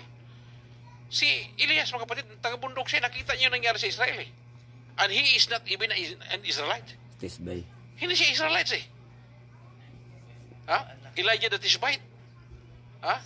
Tishbite means a person traveling from one place to another. Ha? Para itong gypsies eh. Yung no address ito. Adventurer lang ito. Oh. Eh sabi nga nung isang naka-debate ko, sabi nila, bakit pastor hintil ka? Paano kang naging sinugo? Ang sinugo, mga Israelita lang. Sabi, diyan ka nagkakamali. Dahil si Elias, hindi siya Israelites. Sabi niya, paano mo patunayan hindi siya Israelites? Unang-una, inutusan ka na siya ng bugtong doon ka kumain doon sa balo sa Ripta. Ha? Yung balo na yun, hindi naman Israelites yun. Gentiles yun. Kung Hudyo ka, hindi ka papasok sa bahay ng Israel. Malaking, yun eh, bawal yun sa kanila. Bawal, kahit nga anino mo, bawal eh. Lalo na, kahit pumasok pa sa bahay, doon pa kumain, bawal na bawal yun. Isa yung nagpapatunay na siya ay hindi Hudyo. Pangalawa, nagpakain sa kanya uwak. Ang uwak maruming hayop yan. Kung sa mga Hudyo, hindi siya kakain ng tinapay na inihatid ng uwak. Kasi ang pagkain ng uwak is patay. Ha? Diba? So, doon nakita natin mga kapatid. Kaya itong bugtong at buhay na Diyos, nung kinausap niyo mga Israelites, sabi niya, tutulungan kayo. Ako magtatanggol sa inyo. Ako bahala sa iyo. Ha? Tapos nung nagdimaan na, nag-away-away na, gusto nilang umatras, sabi ng bugtong, akong bahala. Siya mismo gumawa, hinati niya yung lupa para makadaan yung Israelites. Ha? Sabi nga, God will make a way when it seems there is no way. Wala nang matakbuhan, pero pag ang bugtong at bunis gumawa ng paraan, God has 1,000 ways to solve your problem. Ha? No matter how difficult your problem is, napakahirap man ang problema mo, God has 1,000 ways. Ha? Isipin mo ha, alam ng bugtong at buhay na Diyos na sabi nga, yung prophecy na kakagatan ng ahas yung paanin na ng Panginoon, aapakan niya yung ulo ng ahas. Di ba? Di ba? Nung pinatay na si Abel, mayroon ng formula agad ang Panginoon. Nung panahon ni Moses, ang ginawa ni Satanas, sabi niya, dumadami Israel, patayin natin yung lalaki. Kasi si Satanas nagplano nun. Kasi alam niya, darating yung bugtong at buhay na Diyos sa lahi ng Israel eh. Patayin ang lahat ng lalaki. Perfect plan. Patayin ang lahat ng lalaki na ipapanganak sa Israel. Tapos, tigil yung lahi nila. Ano ginawa ng bugtong at buhay na Diyos? Mayroong isang nanay, si Josephine. Yung anak niya, hindi niya pinatay. Nilagay niya sa basket. Nakita nung anak ng hari na prinsesa, muntik na maging hari ng Egypto. Ha? Ganon magplano ang bugtong at buhay na Diyos. Di ba? Of all the people, nung panahon ni Queen Esther, pinapapatay din lahat ng mga Israelites. Sabi ng hari, nung pumunta siya doon, napakaganda niya, pumunta doon sa bayan sa hari ng Israel. Pagdating niya doon, sabi, anong kailangan? Sino ba yung tampalasan na pumasok na hindi ko inimbitan? Kasi noong napanahon, hindi ka pwede umarap sa hari na walang imbitasyon. Pero ginawa ni Queen Esther, nagpasting siya kasama ng mga servants niya, pumunta sa hari, pagdating nagulat yung hari, na-planted siya. Kasi di nangyari yun na, isipin mo, lalaki ka, dadalawin ka ng babae. Kakaiba yun, hindi uso yun sa kanila noon. Kasi mayroong batas. Hindi ka pwedeng humarap sa hari na walang imbitasyon. Pero ang ginawa niya, pumunta siya without invitation. Ang pag-asa mo lang, kapag iabot ng hari yung scepter niya, buhay ka.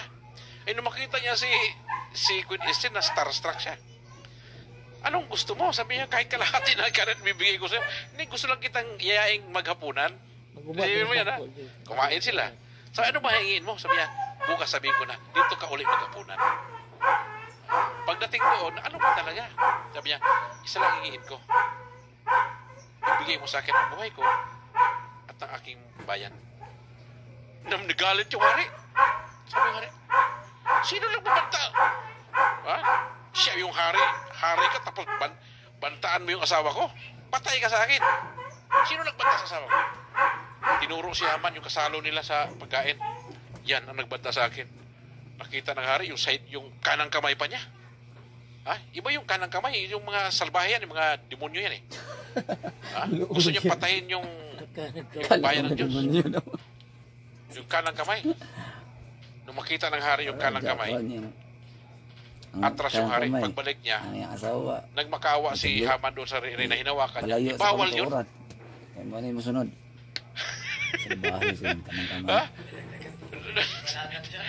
Bawal hawakan yung Reyna. May batas yun eh.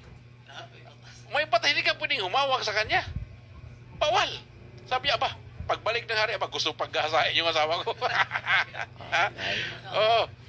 Ang hari, di niya alam anong gagawin niya kay Haman kasi sidekick niya yun eh. Kanang kamay niya yun eh. Kaya nung hinawakan yung Reyna, ginawa niya ng kwento, gusto mo palang gasain yung asawa ko. Binigyan niya ng rason ang hari na patayin siya. Kaya yung pinagawa niyang bintayan, doon siya binitay, pati pamilya niya binitay doon. Oo.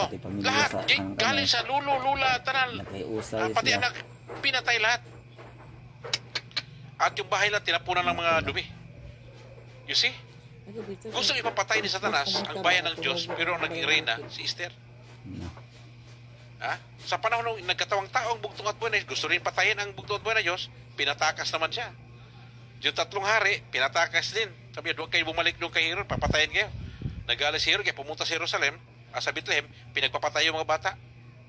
So yung bugtong at buwan ng Diyos, gagawa siya ng parang atapat ang Panginoon. Sa oras ng kagipitan, sa oras ng kanahon ng kapighatian, ang bugtong at buwan siya at tapat, siya ang tutulong sa iyo.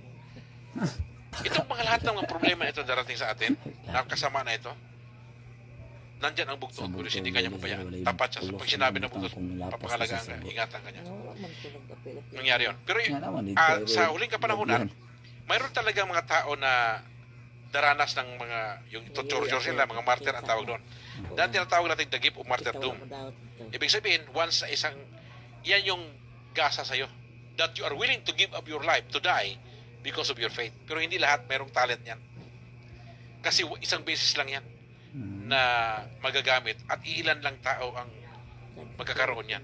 Baka malan natin, si Brother Eli yan. Baka si Sister Nini yan. Nakakala mo, parang hopeless, pero pag bitayin mo, kahit anong mangyari, hindi ako bibitiw sa pananampalataya ko sa bugtong ng Diyos. At dahil sa kanyang katapatan, marakakahikayat pa ng maraming kaluluwa. Ganyan ang mangyari. Ano masabi niyo? Talagang napakaganda, mahal na pastor, no? So, noon talagang napakalagim ng mga pangyayari. Kasi kapag nagkasala yung isa, dapat lahat kasi uubusan yung lahi mo. Kasi para hindi na lalaganap yung makasalanan.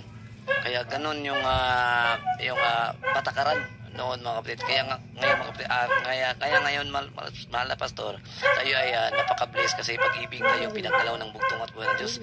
Kahit makasalanan ka man, kahit gaano ka man ka makasalanan, bumalik ka lang sa bugtong at buhay ng Diyos, tatanggapin ka niya. So, iba ang pamamalakad noon sa ngayon, mahal na pastor. So, kaya ngayon, ang bugtong at buhay ng Diyos, hindi siya nakulang sa lahat ng mga pananawagan niya na talagang babalik sa bugtong at buhay. So, itong mga sinungaling na mga tao na gusto talaga humawak ng posisyon. Sabi nga mga mahal pastor na yung sidekick niya talagang nagiging traitor. Sa panahon nga ni Haring David nga, mahal na pastor, yung sidekick niya nga si Joab, pinapatay nga rin niya kasi nag-traitor rin sa kanya. Meron siyang pinatay na inosente. Kaya nung last na sinabi ni David kay Solomon, sabi niya, si Joab, may kasalanan sa akin. Ngunit nangako naman ako na hindi ko siya papatayin. Pero wala naman ako, ikaw na po. Kaya singilin mo siya sa kanyang kasalanan. Dalawa yung pinatay niya ng mga inosente. Kaya kahit akala mo na kanan kamay ka na, ligtas ka na. Kahit gaano ka pa kanan kamay, sabi nga sa banal na putulin ka pa nga. Yun kasi minsan wag na. So ganun mahal na pastor. So talagang dito pa lang sa banal na kasulatan at sa ating kapanahunan ngayon talagang nangyayari. Yung kanan kamay, yung laging nagtra-traitor. Kung sino pa yung pumili sa kanya upang magiging utusan niya at kanyang ibinigay yung tiwala sana sa kanya. Pero yun pa ang kakagat. Sinabi naman kasi ni Padre Lahi na kung sino yung malapit sa akin, malayo sa akin, at yung malayo sa akin, ang malapit sa akin. Kaya nga, isa din ako sa natamaan yan, mahal na pastor. Kasi noon, kahit bata pa ako, nasabi ko na sa sarili ko na makasalanan ako. Hindi ako pwedeng humawak kay Padre Lahi. Kaya nga pag hindi pa ako nagti-20, so pag makita ko si Padre Lahi, hindi ako hindi ako hawak sa kanya, hindi ako maghahag sa kanya, mahal na pastor, kasi alam ko yung sarili ko ay marumi. Kaya pag magbi-blessing si ng power oil, si mahal na Padre Lahi, so hanggang blessing lang, hindi ako yayakap sa kanya. Yung mama ko, yung iba talagang yayakap kay Padre Lahi, pero ako talaga pag matapos ng blessing, iiwas na ako agad. Kaya alam ko yung sarili ko na makasalanan ako. Kaya nga nung hindi ako bumalik ng pangangaral, hindi ako humawak ng banal na kasulatan, kasi pangalan pa lang banal na kasulatan. So ibig sabihin, kung hindi ka banal, wala kang karapatan humawak ng Biblia. So kaya banal ka. Oh. Yung salita naman kasi na banal, once nga nabaptize ka na, after you have been baptized, you are already holy. Kasi nilinis ka na eh. Sa Katolik kasi, before ka maging saints, dapat ang Pope ang mag-declare sa'yo na saints. Okay, sa Karian hindi. Pag nabaptize ka na, automatically you'll become saints. Banal ka na. Ibig sabihin ng banal, itinalaga ka sa isang gawain. Kaya ka mo babaptize. Ang babaptize sa'yo, pagtatalaga sa'yo. You become a chosen people of God. Pinili ka ng Diyos. Ha? Kaya sabi ni Padre Lahi, bayang pinili, katawang lahi. Kaya nga, yung malapit daw sa kanya ay magiging malayo. Kaya nakita naman, talagang totoo yung sinabi ni Padre Lahi. Yung mga malapit sa kanya, yung kanan kamay pa nga niya mismo, ay siyang nagtatraido sa kanya. Nakita natin, gusto nilang maging leader. Ngunit wala namang palatandaan na ang bugtong at buhay na Diyos ay suma sa kanila. Sinamahan sila ng bugtong at buhay na Diyos. Dahil kung meron mang bugtong at buhay na Diyos diyan, sabi ng 1 Corinthians chapter 4 verse 20, yung kaharian ng Diyos ay hindi salita kundi kapangyarihan. Wala naman akong nakikita na may mga ngaral doon na nagtataglay ng kapangyarihan, yung banal na espiritu ng Diyos. Wala ka namang makita. Kahit libutin mo yung mga buong sikta ng Back to Christ, wala ka makikita na matino na mga ngaral dyan. Kahit yung mga leader nila, hindi nga matino yung pag-uutak nila, kahit yung pangangaral pa lang niya. Kaya yung iba, sabi na sugo na sila. Paano mo sinabi na ikaw ay sugo?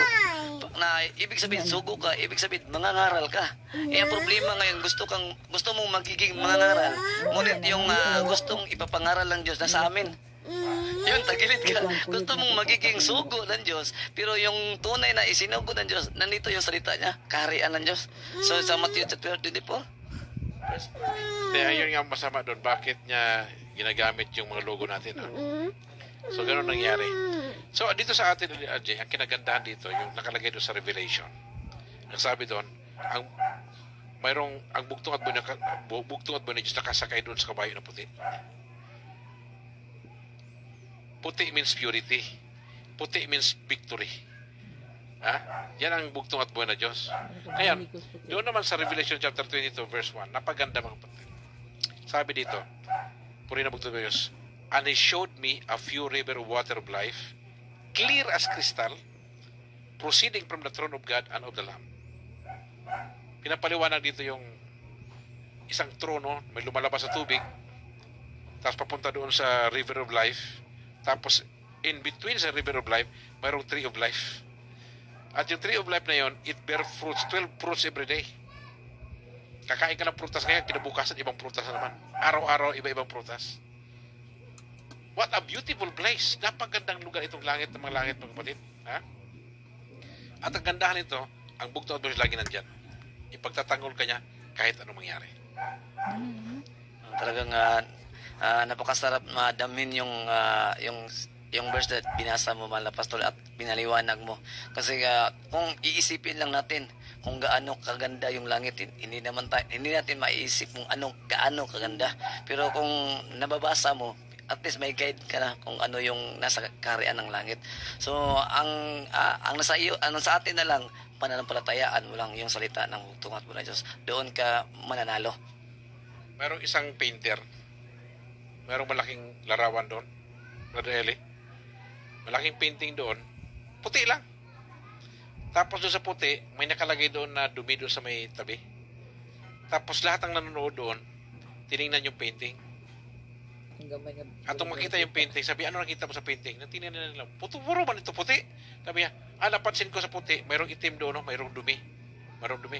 Lahat halos na tumingin doon sa painting, nakita yung dumi. At sometimes tayo mo ng paratay, ganun tayo eh. Pag may mga problema na dumating sa ating buhay, kahit ito nangyari sa akin, ang hirap-hirap, puro lahat ng sama ng loob, lahat ng kapangitan nangyari sa buhay mo, sinusumbat mo sa Diyos, pero hindi mo nakita yung kabutihan ng Diyos sa'yo. Ha? Ang daming ginawa ng bugtong at mayos na mabuti, hanggang ngayon, buhay ka pa rin. Yung pamilya mo, kumakain, buhay pa rin, mayroon pa rin kinamit, mayroon kinakakain, in spite na magkaroon ng pandemic, tinulungan ka ng bugtong at buhay na Diyos, and yet, nirereklamo mo, ang dami mong problema. Ang daming nakikitang pagkukulang ang Diyos sa buhay mo, pero hindi mo nakita yung kabutihan ng Diyos sa'yo. Yan po yung reality talaga, mahal na pastor eh. Kaya kahit yung may kaya sa buhay, ganun pa rin na parang biniblim pa rin nila yung bugtong at buhay ng Diyos kahit may kaya naman sila. Yung ibang sabi nila, kahit bakit ganito yung problema namin? Nasaan ba yung Diyos? Kahit may pira sila pero wala naman silang yung pamilya nila ay talagang magulo. At sometimes yung mga mahirap din naman, mahal na pastor, magulo pa rin yung buhay na. Wala silang pera, kahit anong, para sa atin, kahit marami yung problema, pero pag may bugtong at buhay ng Diyos na nasa puso at isipan mo, hindi yung problema para sa'yo. Pero yung iba, makikita mo pag kahit maliit na konting problema, parang katapusan na ng mundo. Kasi hindi nila tinanggap kung ano yung salita ng bugtong at buhay ng Diyos. Hindi nila gusto na papasukin sa kanilang bahay yung salita na peace. Yung ganun mahal na pastor. At yung salita ng bugtong at buhay ng Diyos na nagsasabi na mahalin mo ang Diyos at mahalin mo yung kapwa. Kung wala ka ng ganyan, mahal na pastor, yung iba talagang mahirapan na magiging yung pamilya ay hindi ma-avoid yung kaguluhan, mahal na pastor. Alam mo, na-relate ko sa sarili ko, no? Sa lahat kasi naman nag-leader sa Back to Christ ngayon. Nandiyan man yan. Ako wala akong ibang hinangad sa Back to Christ kundi magkaisang Back to Christ. At maging power church tayo na we can spread the word of God throughout the world. Yan ang pangarap ko eh. That's the reason why I started the ministry in Mindanao. Dahil ko ang maraming magagawa ang Mindanao talagang willing mag-serve sa bugtong at buhay na Diyos. At nakikita ko yan. Meron tayong mga pastors, mga elders. Lahat volunteer yan eh. Kaya sabi ko mag-live kayo. Huwag niyo akong hayaan na mag-isa. Kasi kawawa yung pastor yung mag-isa lang. Kaya nagpasalamat ako sa ating mga elders, mga pastor, na talagang nagla-live sila.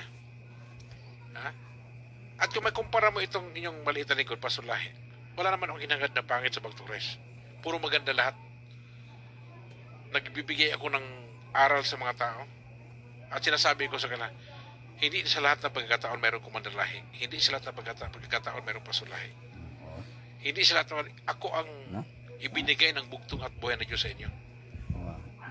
Pero ganoon talaga. Wala daw sugo na tinatanggap sarili niyang bayan. Papalo na siya. Wala, hindi nangyari yan. Lahat ay sinugo, gustong patayin, sinisiraan, ganun yun. Pero makita mo yan, sabi ng bugtong, tingnan mo sa bunga. Ano ang ginagawa ng tao yan? Since I started the ministry, since I started na magkaroon ako ng live, pakinggan niyo yung lahat ng live ko. Meron ba akong nasabing pangit? Meron ba akong masabing hindi maganda? Hindi ba nakatulong yung live natin? Ikumpara mo doon sa mga nagla-live din. Ikumpara mo yung mensahe ni Pastor Lahi sa kanila. You will see the difference. Kaya pinapakita ng bugtong at buhay na Diyos, lagi siya nandyan sa iyo. Regardless kung anong mangyari, napakasama nangyari. Nawala si Pastor Lahi, tinago nila. Pero napakabuti ng Diyos. Mahal pa rin niya mga Back to Christ. Dahil mayroong Pastor Lahi. Mayroong mga pastors and elders na binigyan ng bugtong at buhay na Diyos. Yung iba, wala sila doon. Tayo lang meron yan. Kaya napakabuti ng Diyos sa atin.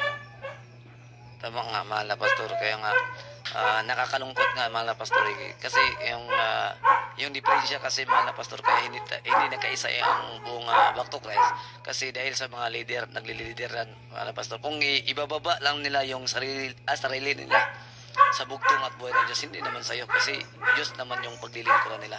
Aaminin nila sa sarili nila na nagkasala sila, na gusto nang humawak ng posisyon na hindi naman ibinigay ng bugtong at buhay ng Diyos. Diba? Sabi nga, kaya nga, kahit anong gagawin mo dito sa mundo, sabihin mo man na ikaw yung leader ng Back to Christ, yung Diyos ay hindi naman panig sa iyo, anong mangyayari sa buhay mo? Kahit ngayon, marami kang pera. Halimbawa, yung sa Luzon, mahal na pastor, marami kang pera. So, yung pera mo ay isang saksiyan upang ikaw ay lalamunin ng apoy doon sa impyerno. Kasi yung puso mo, binalot ng pera. Yung utak mo, binalot ng kasakiman. So, paano mangyayari sa iyo? Wala kang buhay na walang hanggan. So, yung buhay mo, pati pa yung pamilya mo, madadamay pa. Kasi, halimbawa, isang basong tubig, lalagyan mo ng dumi, lahat madumi na. So, buong Back to Christ, na nagsasabi sila Back to Christ, ngunit hindi naman taranggap ng kaharian ng bugtong at buhay na Diyos. Kaya nga sabi ng kapatid ko, iba na yung relihiyon nyo. Naggumawa kayo ng relihiyon. Sabi, wala naman kaming ginawang relihiyon. Oh, wala namang relihiyon. Sabi ko, yung kingdom of God, nung una, yung literal na kingdom, sa bugtong at buhay, ang Diyos yung lumika. Dito sa mundo, ang Diyos rin yung nagpakamatay upang itayo yung kaharian sa Matthew chapter 16, 18 hanggang 19. So, saan mababasa ang relihiyon dyan? Sinabi ko sa kanya. So, tatanungin kita, yung Back to Christ ba, yan ba talaga yung gusto na bugtong at buhay ng Diyos, yung itinayo talaga mismo ng simbahan ng bugtong at buhay ng Diyos? Yun ba ang iglesia ng Diyos? At yun ba ang pakay ng Diyos? Bakit yung Back to Christ ay nanatili kang Back to Christ? Panawagan lang ng mahal na Father Lahi yun. Ngunit siya ay mamamayan ng kaharian. Kaya nga sa yung journal, Power Journal, Principles of Faith, Matthew chapter 6:33. Kasi yun ang daladala na pangaral niya. Yung kanta niya, tatagpuan ko na ngayon ang kaharian, ang katuwiran, at ang katotohanan. Siya pala ang unang nakatagpo. Hindi pala ikaw, mahal na pastor. Dahil ikaw ay naging anak ni Father Lahi, hindi ibig sabihin na sinugo ka ng bugtong at buhay dahil anak ka, dahil sinugo ka ng bugtong at buhay dahil nanampalataya ka at sumunod ka sa kautusan ng Diyos ni Father Lahi. Kahit mababasa mo naman yan sa banal na kasulatan, Psalms 89 verse 12 hanggang sa huling verse, na yung pangako ng Diyos, yung pag kinikilala mo siyang Haring Agila, si Father Lahi, ibig sabihin, hari, siya ay hari. Kung kapag namatay yung hari, sino yung papalit? Saan ka hahanap na sa buong mundo na may royal family? Pag yung mamatay yung hari, yung driver ang magiging hari. Yung katulong, magiging hari. Kaya nga, yung minsan malapit na mahal na Father Lahi yun. Ngunit siya ay mamamayan ng kaharian. Kaya nga sa yung journal, Power Journal, Principles of Faith, Matthew chapter 6:33. Kasi yun ang daladala na pangaral niya.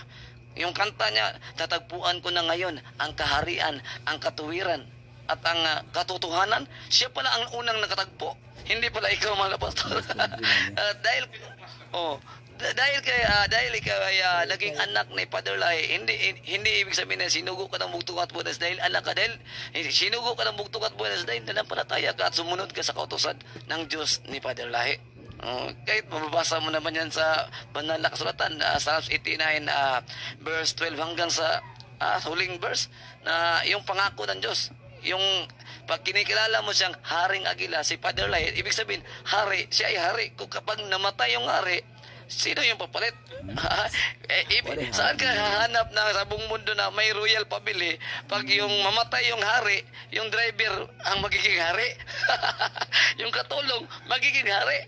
Kaya nga, yung minsan, mahal na pastor, nag-uusap kami ng asawa ko, itong si Boy ng taga Cebu, sabi ko sa kanya, naging kanang kamay lang siya dahil mayroong Padre Lahi. Ngayon wala nang paderlay. Anong pakinabang ng pagiging kanang kamay mo? Wala na yung gumawa ng pumili na ikaw ay magiging kanang kamay. Ngayon si Pastor Lai na naman yung sugo. O siya naman yung magdesisyon kung sino yung magiging kanang kamay niya. Nagiging makapangyarihan lang o magiging makinabang lang yung salitang kanang kamay mo kung yung meron yung nandyan pa yung pumili sa'yo. Ngayon wala na si Padre Lahi. Tapos pinagyayabang mo na kanang kamay ka ni Padre Lahi. Hindi mo nga nakuha yung espiritu at kapangyarihan ni Padre Lahi. So paano ka naging leader? Itong kaharian ng Diyos, walang ibang pwede na umangkin ng kaharian ng Diyos maliban sa bugtong at buhay ng Diyos. At ito ay nakasabi na sa Daniel, mahal na pastor, na malaman ng mga tao dapat na ang Diyos lang ang siyang magdesisyon kung saan niya ito ibibigay. Kahit napakahirap na tao, kaya niyang ibigay ang kanyang kaharian upang siya ay mamuno. Di ba? Napakaganda, mahal na pastor. So hindi naman, kahit nga ako, mahal na pastor, hindi ako nanampalataya na ikaw ay sugo dahil anak ka ni Padre Lai. Nanampalataya ako dahil binago ako ng bugtong at buhay ng Diyos at nakakita ako at nakapasok ako sa kaharian. Kaya nakita ko yung sugo ng Diyos. Ganon yung pagkatanggap ko nga sa iyo, mahal na pastor. Hindi yung purki anak, sugo na. Kundi ikaw ay anak ng ni Padre Lai na nanampalataya sa bugtong at buhay ng Diyos ni Padre Lai. Kaya yung spiritual birthright ay nasa iyo. At yan ay hindi naman pinto-pinto, gawa-gawa sapagkat makikita ang kapangyarihan. Espiritu at kapangyarihan sa papangangaral, papagaling ng mga may sakit. Kaya yan nga ang utos ng bugtong at buhay na Diyos. At yan ang palatandaan ng mga isunugo ng bugtong at buhay na Diyos. Matthew chapter 10, verse 7 hanggang 9. Humayo kayo at ipangaral niyo na malapit na maghari ang Diyos. Yan nga ang inutos ng bugtong at buhay na Diyos. Tapos humayo kayo. Hindi lang ipangaral mo. So sabi ng bugtong at buhay na Diyos, hindi lang dyan nagtatapos kung ikaw ay sugo. Ang sabi ng bugtong at buhay na Diyos, pagalingin mo yung mga may sakit. Ngayon may banal na langis, namatay sa kanser. Parang insulto yan sa'yo. Sabi ng bugtong at buhay na Diyos, pagalingin mo yung may sakit. Tapos yung inutusan ka, kung ikaw ay isinugo ng Diyos, tapos ikaw pala yung pinatay ng Diyos, napaka-delikado na. Ako ay isinugo ng Diyos at papatayin ng Diyos. Ano ba yan? Saka yung sinasabi pa na ito nagpapahaba ng buhay. Tapos namatay ka, hindi ka umabot ng 70, patay ka na. So, yun ang problema doon. So, kiniklaim nila yung ganun. Like po sinasabi na sa akin na si Pastor Lahi, sabi inaagaw yung yan, membro ni Pastor Lai yan. Membro ni Pastor Lai yan. Sabi ko, wala naman akong membro. Tanungin mo yung mga sumama sa akin. Sinabi ko ba sa kanya, bautismo ngayon sa pangalan ni Pastor Lai? Hindi man Pastor Lai ang ginamit sa bautismo. Pangalan ng bugtong at buhay ng Diyos. Kaya pag sinabi mo, hindi kami membro ni Pastor Lai. Mamamayan kami ng karya ng bugtong at buhay ng Diyos. Kasi sa karya, walang membro eh. Bugtong anak mayroon. Bugtong anak. At itong kaharian ng bugtong at buhay na Diyos, sinasabi ko nga sa inyo, hindi ako magdadala ng mensahe na talunan ako. Like for example, yung doktrina ng ikapo, marami upatin ko siya. Isang tanong ko lang niya, wala na makasagot eh. Sabi niya, winala na ikapo lang. Sabi ko, hindi natin pagtalunan yan. Isang tanong ko lang sa'yo. Basahan mo ko ng talata na sinabi ng bugtong at buhay na tinanggal ikaw. Kasi nagsabi sila yan eh. Wala naman silang mabasa.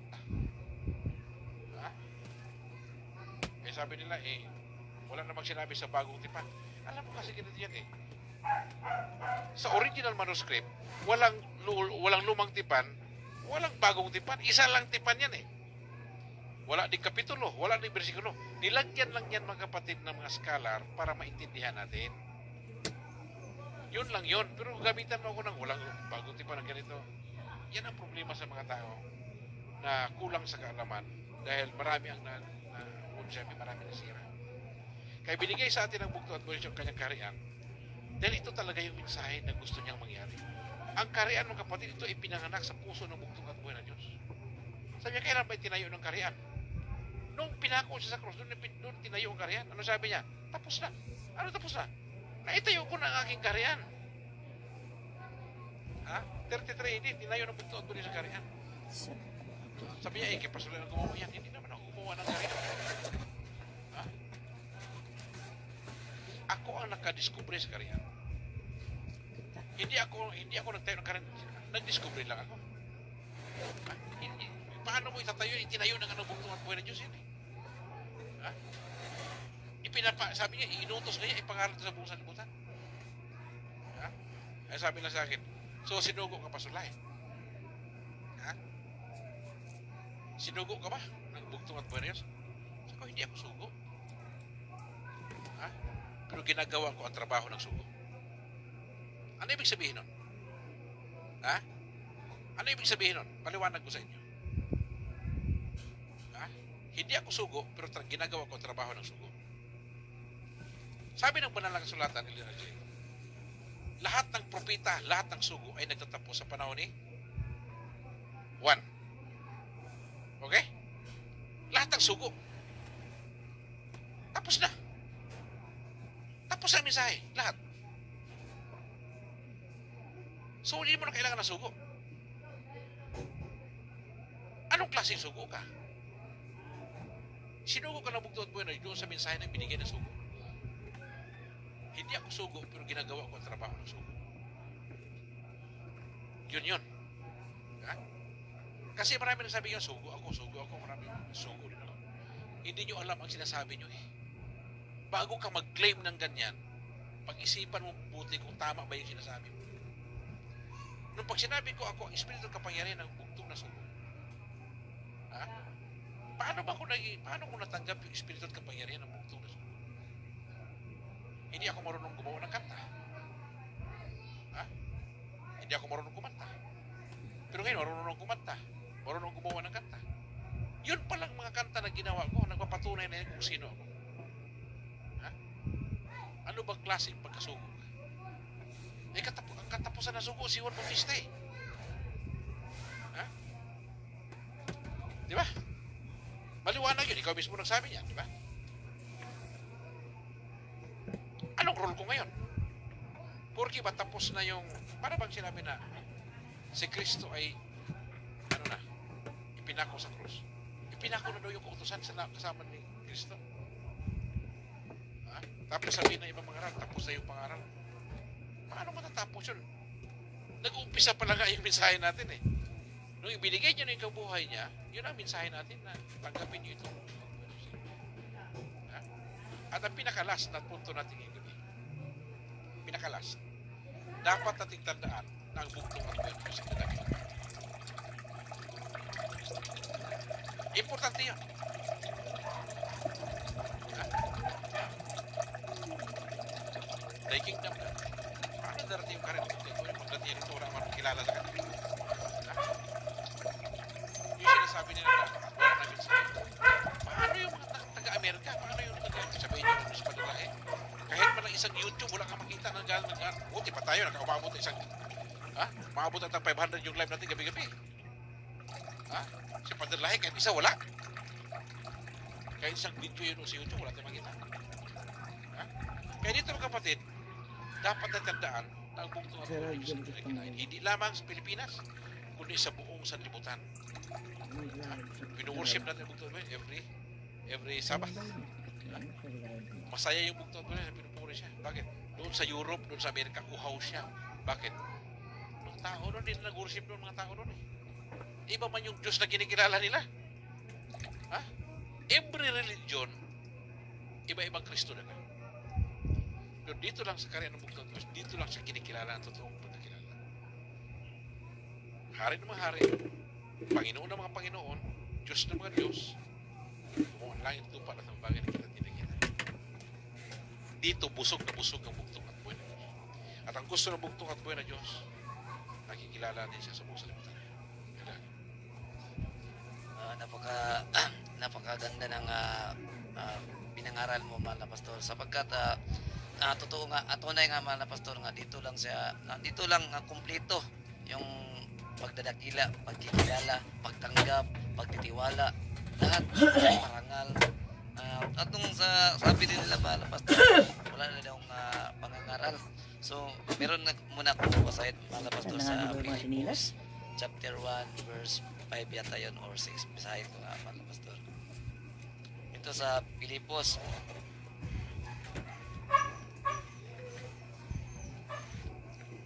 Na.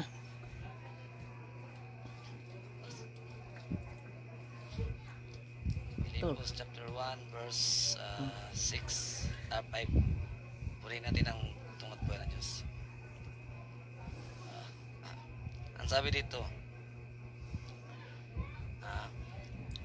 purihin natin ang tungkol buhay ng Diyos dahil sa inyong pakikibahagi sa pagpalaganap ng Ebanghelyo mula ng unang araw hanggang ngayon. Sa 6, ako'y panatag sa bagay na ito na ang nagpasibula sa inyo ng mabuting gawa ay siyang magtatapos dito hanggang sa araw ni Jesucristo. So, sa salita na Bisaya, mga pastor, ito yung pagkasabi doon sa Bisaya, mga pastor. Basahin ko nga sa Bisaya. Kasi maganda rin nung sa Bisaya rin, mga pastor. Philippians chapter 1 verse 5 and 6. Purihin natin ang bugtong at buwan ng Diyos. Tungod sa inyong pagtabang kanako sa buluhaton sa Ebanghelyo sa Gingarian. Sukad sa una gayong adlaw hangtod karon sa sais og busa siguro ako nga kining maayong buhat nga gisugdan sa Dios diha kaninyo padayonon gayod niya hangtod mahuman kini sa pagbalik ni Jesucristo.